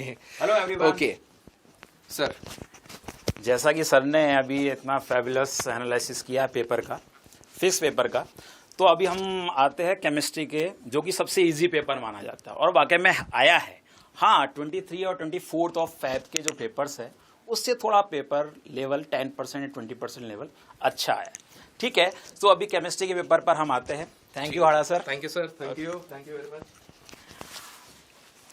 Hello everyone, this is Vineet Mehra, chemistry expert at Extramarks. So अभी केमिस्ट्री के पेपर जो कि इजी पेपर है, बट अब मैं कहूँगा कि 23 और 24 जो कि मैं पहले भी बोल चुका हूँ उससे तो थोड़ा लेवल अच्छा है। तो क्या लेवल में क्या है, तो यूनिट वाइज डिस्ट्रीब्यूशन हम कर लेते हैं। तो ऑर्गेनिक केमिस्ट्री का है तो जो वेटेज है, ऑर्गेनिक केमिस्ट्री, इनऑर्गेनिक और फिजिकल, इसमें बाजी मारी है इनऑर्गेनिक केमिस्ट्री। इनऑर्गेनिक केमिस्ट्री का यहाँ weightage 37%, okay, and then organic chemistry and last physical chemistry.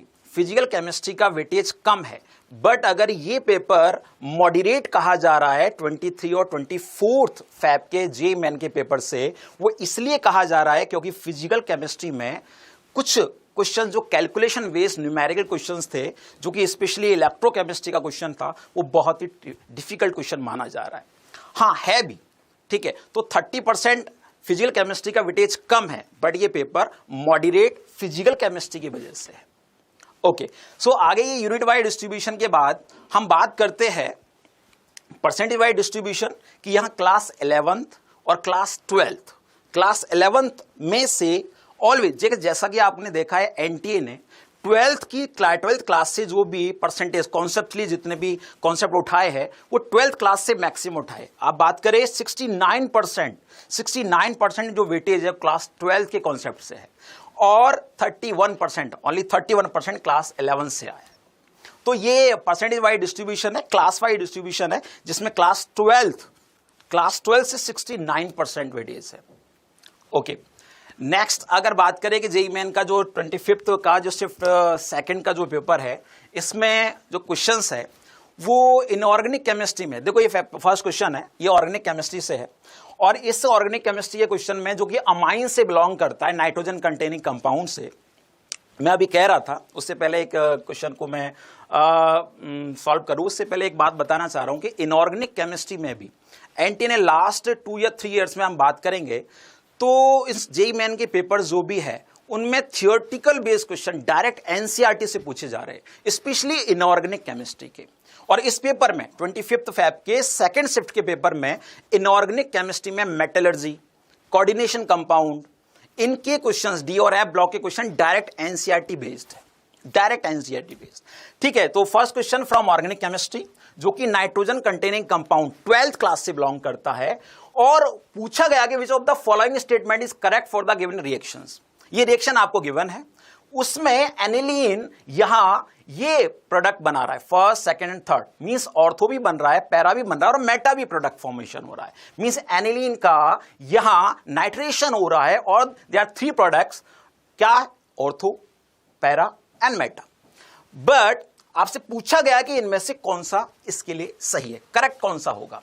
सो यहां अगर बात करें कि एनिलीन जो है, सर एनिलीन तो प्लस एम इफेक्ट है, ऑर्थो पैरा डायरेक्टिंग होता है, तो यह मेटा प्रोडक्ट कैसे बन गया, ये मेटा प्रोडक्ट क्यों बना, ठीक है, ये मेटा प्रोडक्ट कैसे बना, ऑर्थो पैरा डायरेक्टिंग होता है एनिलीन तो मेटा प्रोडक्ट कहां होगा, और मेजर प्रोडक्ट कौन सा होगा।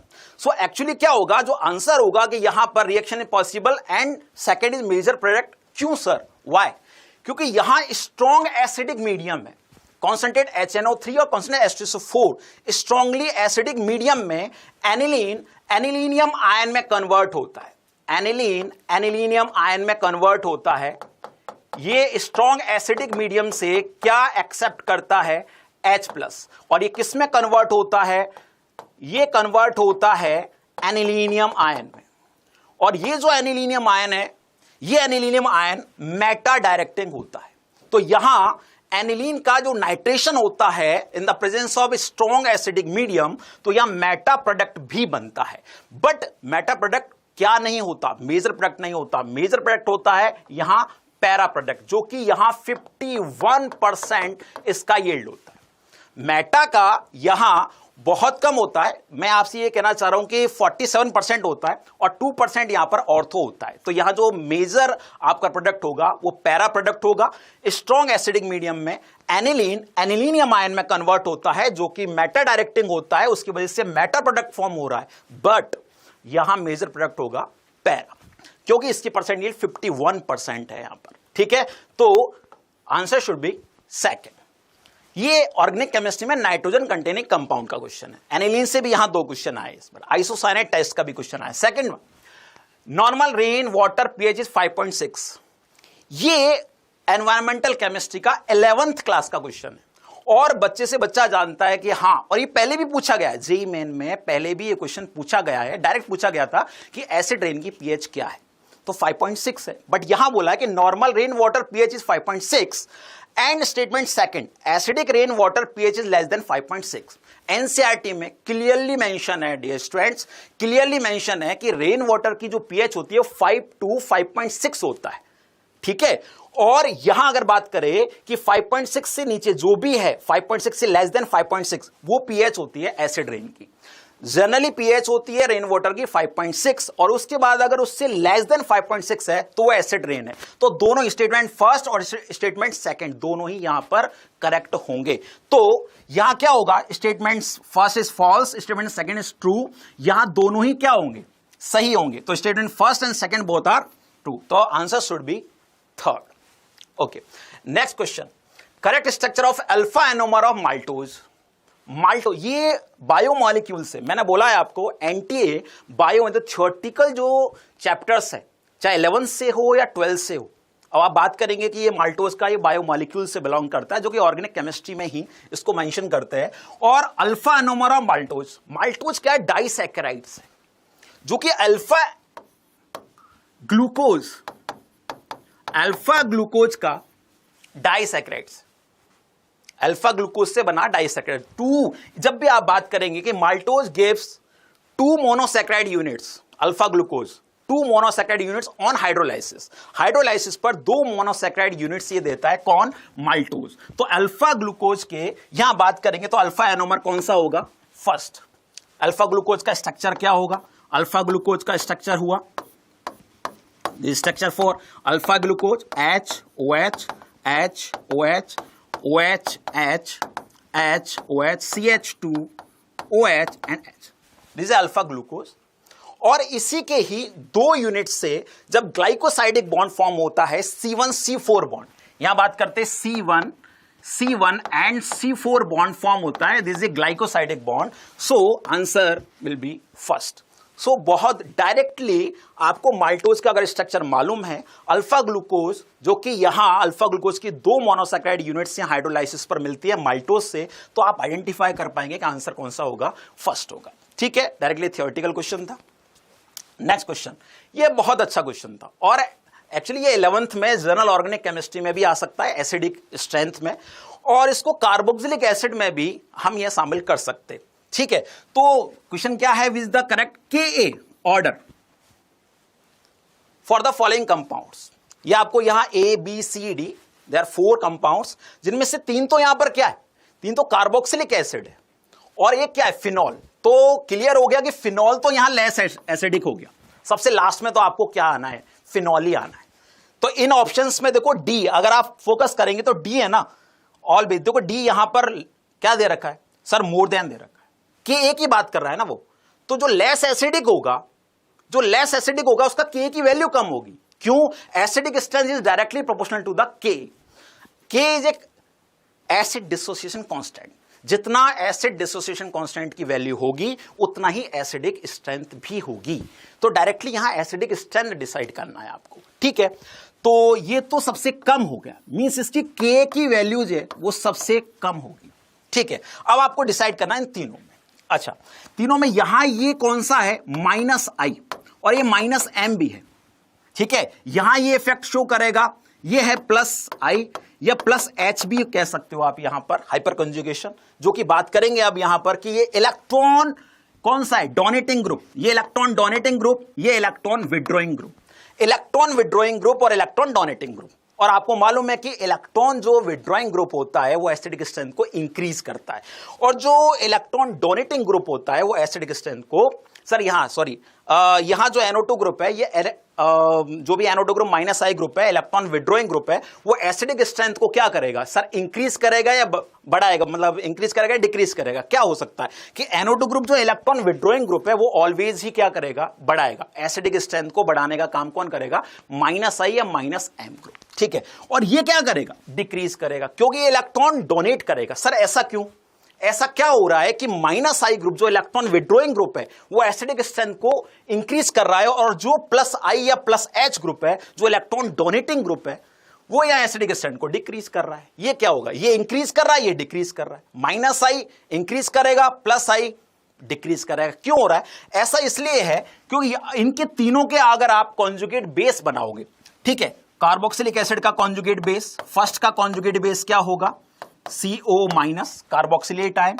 यहां अगर इसकी बात करेंगे, इसका होगा CO माइनस एंड CH3, और यहां एक कॉन्जुगेट बेस अगर आप यहां बनाया आपने, ये NO2 ग्रुप इलेक्ट्रॉन विड्रॉइंग, तो कंजुगेट बेस की स्टेबिलिटी इंक्रीज होगी। अनायन है ना, तो कंजुगेट बेस की स्टेबिलिटी क्या होगी? इंक्रीज। ये इलेक्ट्रॉन डोनेटिंग ग्रुप, तो इलेक्ट्रॉन डोनेटिंग ग्रुप तो जो अनायन होता है, जो कार्बोक्सिलेट आयन है, जो कि यहां कॉन्जुगेट बेस है इस एसिड का, उसकी स्टेबिलिटी क्या होगी? डिक्रीज होगी।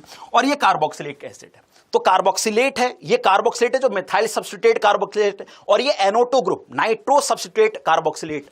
यहां NO2 ग्रुप माइनस आई है, ये यहां प्लस आई है। अगर हम प्लस माइनस M और प्लस M से भी देख सकते हैं इसको, ठीक है, या प्लस H भी आप अप्लाई कर सकते हो। अल्टीमेटली इलेक्ट्रॉन डोनेटिंग, ये इलेक्ट्रॉन विड्रॉइंग, जिससे कि स्टेबिलिटी, जो कॉन्जुगेट बेस की स्टेबिलिटी है वो NO2 ग्रुप बढ़ा रहा है। और कॉन्जुगेट बेस की स्टेबिलिटी बढ़ाया ना, तो उसका करस्पॉन्डिंग एसिड जो कि ये वाला एसिड है, थर्ड नंबर का एसिड है, वो क्या है? वो ज्यादा एसिडिक होगा। तो क्या होगा? फर्स्ट तो यहां पर क्या होगा? C, ये एसिडिक सबसे ज्यादा होगा। उसके बाद कौन सा एसिडिक होगा? उसके बाद ये वाला एसिडिक होगा। क्यों? इसमें CH3 ग्रुप है। सबसे कम तो ये हो गया, सबसे ज्यादा आपको NO2 ग्रुप वाला हो गया, पैरा पर जो NO2 ग्रुप अटैच है, क्योंकि इलेक्ट्रॉन विड्रॉइंग है। तो फर्स्ट C आएगा आपके पास, ठीक है, उसके बाद आपके पास क्या आएगा? A, देन B और देन D। तो आपके पास यहां कौन सा आंसर हुआ? जो कि इंक्रीजिंग Ka के ऑर्डर पूछ रहा है ये, और K का ऑर्डर अगर आप पूछे तो K यहां पर बताइए, देखो C सबसे ज्यादा, यहां आपको क्या करना है? CA, ये आंसर होगा second, answer will B second, ठीक है। और इस तरीके से आप, ये एक्चुअली यहां थोड़ा सा रॉन्ग हो गया, ये C, ओके, सबसे ज्यादा NO2 वाला होगा। ओके, नेक्स्ट क्वेश्चन है, बहुत कॉन्सेप्चुअली क्वेश्चन है, ये डिफिकल्ट लेवल में रखा जा सकता है, और ये 11th से बिलोंग करता है, और इसमें EAS, electrophilic aromatic substitution reaction, ये इलेक्ट्रोलिक बेंजीन का इलेक्ट्रोफिलिक एरोमेटिक सब्स्टिट्यूशन रिएक्शन है, जिसमें H4 की प्रेजेंस में आपको ये वाला ग्रुप नाइट्रो सब्स्टिट्यूट एल्कीन आपको ऐड करना है, ठीक है सर। तो यहां H4 की प्रेजेंस में NO2 जो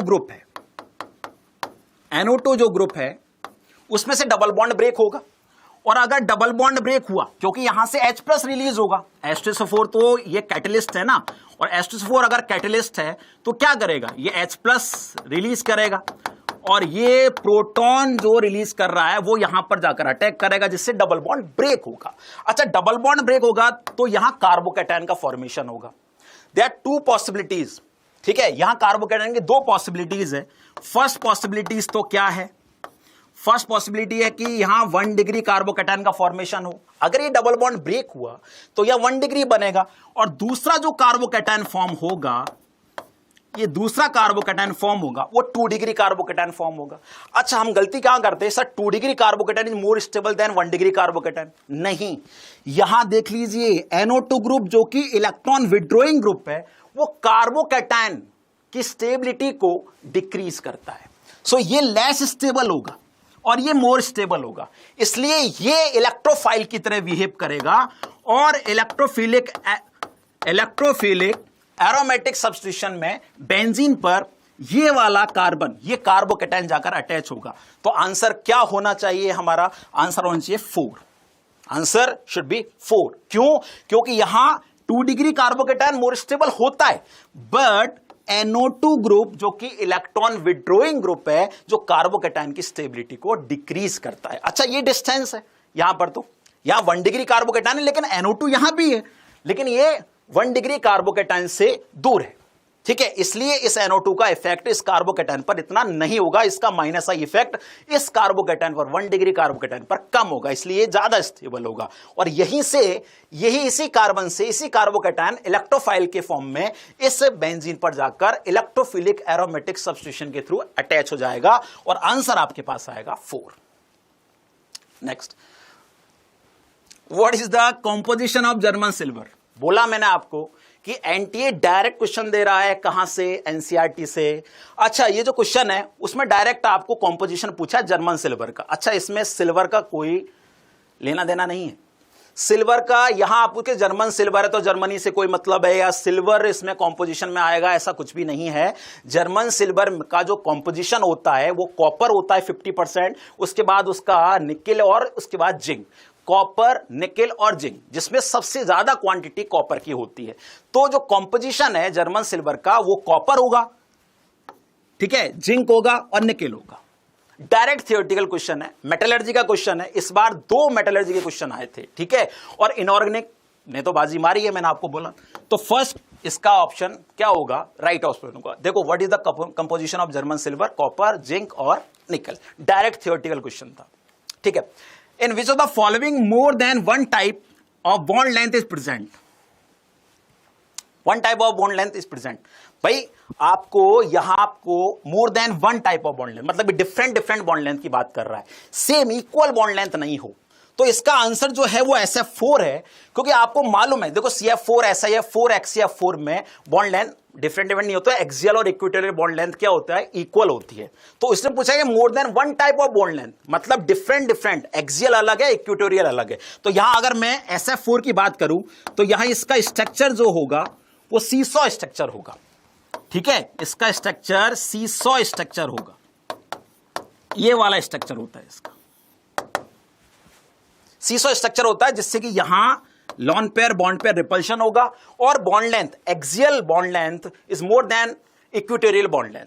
तो यहां SF4 आंसर जाएगा, ठीक है। Answer should B SF4, fourth answer, ठीक है। ओके, ये बहुत अच्छा क्वेश्चन है। DMG सुना होगा आपने, DMG डायमिथाइल ग्लाइकोसिम, ये एक लीजेंड है और ये कोऑर्डिनेशन कंपाउंड से है। ये क्वेश्चन कोऑर्डिनेशन कंपाउंड का क्वेश्चन है। कहा गया है कि स्टेटमेंट फर्स्ट है nickel +2 is detected by dimethyl glyoxime DMG and NH4H। Statement second है dimethyl glyoxime means DMG is a neutral bidentate ligand. तो ठीक है, इसकी स्ट्रक्चर मैं आपको बना देता हूं। स्ट्रक्चर क्या है? CH3, ठीक है, C double bond NOH and CH3 double bond NO-, ठीक है। ये यहां पर बाइडेंटेंट होगा, ये OH नहीं होगा, यहां से H फायर हो जाएगा, H रिलीज हो जाएगा, तो यहां बाइडेंटेंट लिजेंड हो जाएगा। ये चिलेशन भी इफेक्ट शो करता है, चिलेट रिंग बनाता है, स्टेबिलिटी इंक्रीज कर देता है कॉम्प्लेक्स की, और निकल के साथ में तो यहां रेड PPT बनाता है, रोजी रेड PPT आपका फॉर्मेशन करता है। तो फर्स्ट स्टेटमेंट भी सही है, सेकेंड स्टेटमेंट भी सही है या नहीं बताइए? ये बोल रखा है न्यूट्रल, कहां है न्यूट्रल? ये तो नेगेटिव है, तो सेकंड स्टेटमेंट तो रॉन्ग है, फर्स्ट स्टेटमेंट सही है। करेक्ट स्टेटमेंट यहां पर फर्स्ट है, सेकंड यहां पर रॉन्ग स्टेटमेंट है। इसका मतलब यहां जो आंसर आएगा क्या आएगा? सर दोनों स्टेटमेंट क्या करेक्ट है क्या नहीं है? तो आंसर यहां पर क्या होगा? Statement first is correct and statement second is incorrect. Third answer होगा यहां पर, ठीक है। Answer will B third. ये तो मेटलर्जी से फिर दोबारा क्वेश्चन आ गया। मेटलर्जी में indium is refined by the which of the following methods? Indium, semiconductor तो पढ़े होंगे आपने, सॉलिड स्टेट में भी पढ़े होंगे आपने, और फिजिक्स में भी सेमीकंडक्टर्स पढ़े होंगे।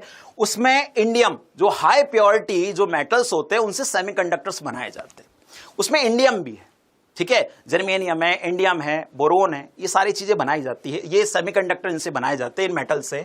और इन मेटल को जो हाईली प्यूरिफाइड करने के लिए, रिफाइन करने के लिए, क्योंकि अगर प्योरिटी में अगर थोड़ी बहुत भी कुछ यहां प्रॉब्लम होती है तो सेमीकंडक्टर्स की जो यहां सेमीकंडक्टर के फॉर्मेशन में भी प्रॉब्लम होगी। इसलिए हम ये कहना चाह रहे हैं कि जो इंडियम है, जिसको रिफाइन करने के लिए, इस मेटल को रिफाइन करने के लिए, जो हाई प्योरिटी मेटल बनाने के लिए हम जॉन रिफाइनिंग यूज लेते हैं। डायरेक्ट टिक करना था, मेटलर्जी का NCERT बेस्ड क्वेश्चन था, कई बार बोर्ड में भी पूछ लिया गया है, तो ये बोर्ड लेवल का क्वेश्चन कहा जाए। वेरी वेरी इजी क्वेश्चन है, डायरेक्टली थियोरेटिकल क्वेश्चन है, ठीक है।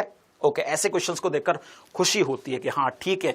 NTA, अभी सर ने कहा था, विजेंद्र सर ने, कि NTA चाहता है कि आपका सिलेक्शन हो। हाँ, सीटें बहुत लिमिटेड है, बट वो चाहता है कि हाँ ऐसे क्वेश्चंस देखकर ऐसा लगता है कि NTA चाहता है कि हाँ उनके स्टूडेंट का सिलेक्शन हो मैक्सिमम से मैक्सिमम, ठीक है।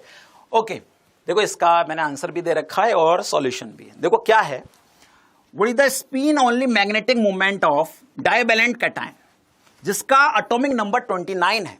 तो एक्वस सॉल्यूशन में डाइवैलेंट आयन है, ठीक है। कॉपर का यहां क्या होता है, 29 एटॉमिक नंबर होता है, और बोल रखा है क्वेश्चन में कि डाइवैलेंट कैटायन है, और डाइवैलेंट कैटायन है इसका मतलब इसका ऑक्सीडेशन नंबर +2 है। जनरली कॉपर का अपनी ग्राउंड स्टेट में जो इलेक्ट्रॉनिक कॉन्फ़िगरेशन होता है वो होता है 3d10 4s1, ठीक है। एक्सेप्शनली केस भी है ये, होना 3d9 4s2 चाहिए, लेकिन हाफ फील्ड और फुल फील्ड स्टेबिलिटी के कारण, ऑर्बिटल स्टेबिलिटी के कारण यहां पर 4s1 3d10 होता है। अच्छा, +2 ऑक्सीजन स्टेट पर 2 इलेक्ट्रॉन, एक तो 3d में से इलेक्ट्रॉन गया, एक 4s में से इलेक्ट्रॉन गया, तो यहां पर इलेक्ट्रॉनिक कॉन्फ़िगरेशन आ गया 3d9।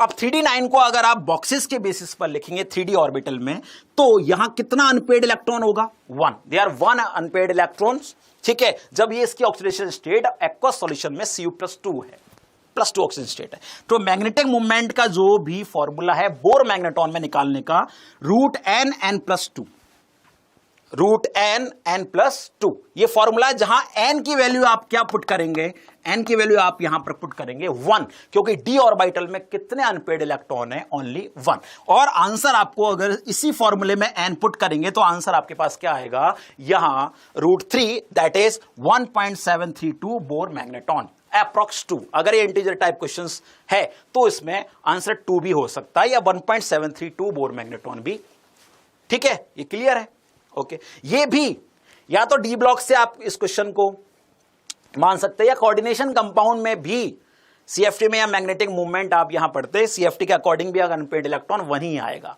ठीक है, okay. What should be molality of AB, molality small m पूछा गया है, और अल्फा की वैल्यू 75% है। अगर अल्फा, ठीक है, डिग्री ऑफ डिसोसिएशन की वैल्यू 75%, दैट इज 0.75, ठीक है। Solution which can cause a rise of boiling point of 2.5 degree Celsius, means del t भी गिवन है, डेल टी बी भी गिवन है, और डेल टी बी यहां पर गिवन है 2.5 डिग्री सेल्सियस।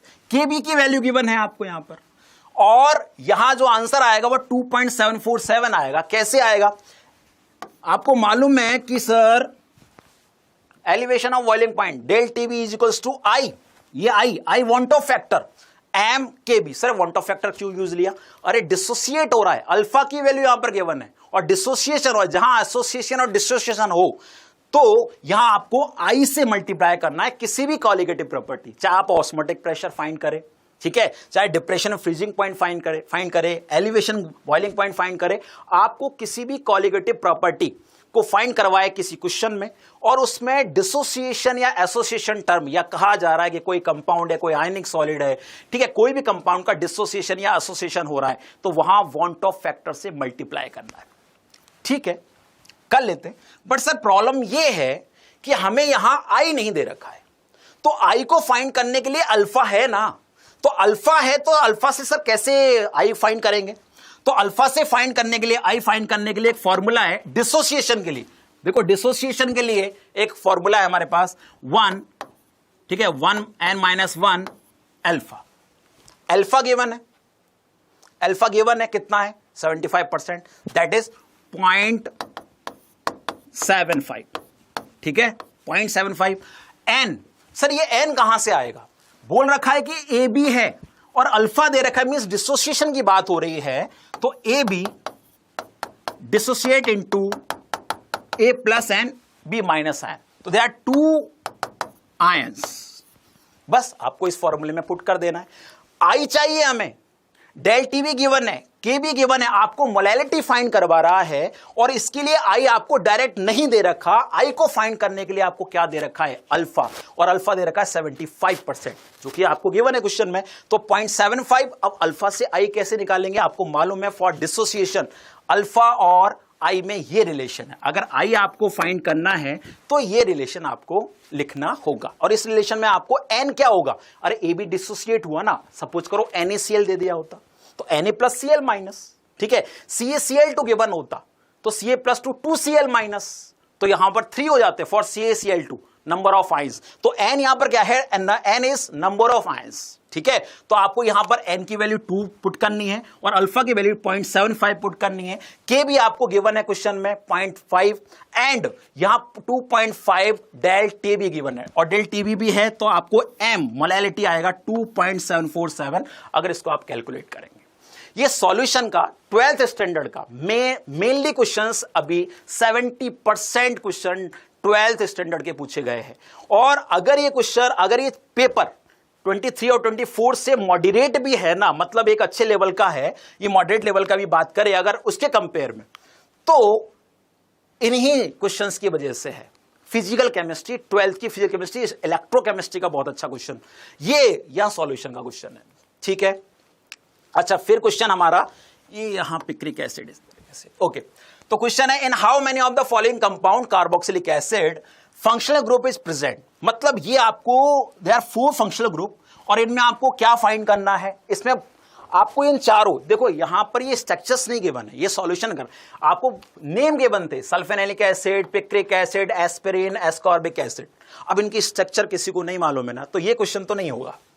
इनके स्ट्रक्चर्स आपको मालूम होनी चाहिए, ठीक है। पिक्रिक एसिड तो 12th में तो बहुत बार आया है। पिक्रिक एसिड है आपका, एस्पिरिन बनाना है, ठीक है, कार्बोक्सिलिक एसिड में, ठीक है। तो ये सल्फेनिलिक एसिड की है, यहां NH2 और SO3 H ग्रुप है, कोई भी नहीं है, यहां COH कहां है।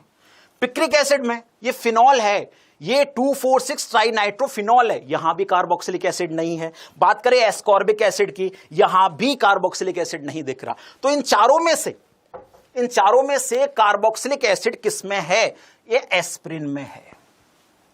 अरे सैलिसिलिक एसिड से ही एस्पिरिन बनता है, एसिडिक एनाइड की रिएक्शन से। तो एस्पिरिन में कार्बोक्सिलिक एसिड ग्रुप है। कॉल्वे रिएक्शन अगर आपने पढ़ी हो तो कॉल्वे रिएक्शन में जो सैलिसिलिक एसिड बनता है उसका एसिडिक एनाइड के साथ में, फर्दर एसिडिक एनाइड के साथ में रिएक्शन से एस्पिरिन फॉर्मेशन होता है। और एस्पिरिन में ही, इन चारों कंपाउंड में से केवल एक एस्पिरिन ही है जिसमें कार्बोक्सिलिक एसिड ग्रुप है। तो आंसर क्या होगा, 1। ये इंटीजर क्वेश्चन था। इन चारों में से कितने में, ठीक है, how many of the following compounds carboxylic acid functional group present, कितना है, 1 है। कौन है, एस्पिरिन, ठीक है। हां, determine density of copper, solid state का क्वेश्चन है। डायरेक्ट डेंसिटी का फॉर्मूला अप्लाई करना है। क्वेश्चन क्या दे रखा है कि डिटरमाइन करना है डेंसिटी कॉपर की हैविंग FCC लैटिस। कॉपर अगर फेस सेंटर्ड क्यूबिक लैटिस में क्रिस्टलाइज होता है तो इसका जो एज लेंथ है वो 3.69 एंगस्ट्रॉम है एंड एटॉमिक मास इसका 63.54 U है, AMU है। तो डायरेक्ट फॉर्मूला आपको मालूम है डेंसिटी का, D = Z multiply by atomic mass. अगर यहां कोई कंपाउंड होता तो एटॉमिक मास की जगह हमें पर मोलर मास, अगर कोई कंपाउंड होता, यहां केवल कॉपर FCC में क्या, लैटिस में क्या हो रहा है सर, यहां क्रिस्टलाइज हो रहा है, ठीक है। तो इसका एटॉमिक मास गिवन है, क्वेश्चन में गिवन है। Z आपको मालूम करना है। सर Z तो कहीं नहीं है क्वेश्चन में, बट आपको दे रखा है ना, गिवन है, देखो FCC लैटिस, और FCC लैटिस के लिए Z कितना होता है, 4। तो यहां क्या है, Z क्या होगा, 4। एटॉमिक मास क्या होगा, गिवन है 63.54 A क्यूब, ये वॉल्यूम ऑफ क्यूब है, उसके लिए A चाहिए होगा। A कहां है, ये रहा, 3.69 एंगस्ट्रॉम, और 3.691 एंगस्ट्रॉम 10⁻⁻10 मीटर। सो आप इसको कन्वर्ट कर सकते हैं, इसको सेंटीमीटर में भी कन्वर्ट करेंगे आप तो 10⁻⁸ सेंटीमीटर होगा 1 एंगस्ट्रॉम। तो इसको आपको A क्यूब, यहां A की जगह एज लेंथ यहां पर गिवन है, तो ये आप पुट कर सकते हैं और उसके बाद जो आंसर आएगा वो 8.4 ग्राम पर सेंटीमीटर क्यूब होगा। ये डायरेक्ट फॉर्मूला है। इसमें केवल एक ही चीज नहीं दे रखी है और वो है FCC लैटिस के लिए Z, लेकिन वो कितना होगा, Z होगा यहां पर 4। ओके, तो ये सॉलिड स्टेट से, फिर दोबारा मैंने कहा 12th का वेटेज ज्यादा है। सॉलिड स्टेट सॉल्यूशन, इलेक्ट्रोकेमिस्ट्री, इन सबसे क्वेश्चन जनरली एनटीए पूछता है। ओके, सो ये केमिस्ट्री के क्वेश्चंस थे जो कि इसके बेसिस पर आप आगे वाले जो भी पेपर्स होंगे, हो सकता है मई में भी अगर आप पेपर दे तो वहां से भी आपको लेवल का या कहां से क्वेश्चन पूछे जा रहे हैं, 11th में से कितना पूछा जा रहा है, 12th में से कितना पूछा जा रहा है, वो भी आप यहां इन लेवल वगैरह का इसका क्या कर सकते हैं, अंदाजा लगा सकते हैं। ठीक है, सो आई होप कि this analysis will definitely give you insight, better insight about paper. तो आई थिंक अच्छा लगा होगा आपको एनालिसिस, और विजेंद्र हड़ा सर ने और मैथ्स में आपने जो संजय सर को सुना और एनालिसिस जो दिया, तो उसमें आई थिंक ये बहुत हेल्पफुल होगा। ओके, तो that's all from our side. Thank you, thanks a lot, bye student.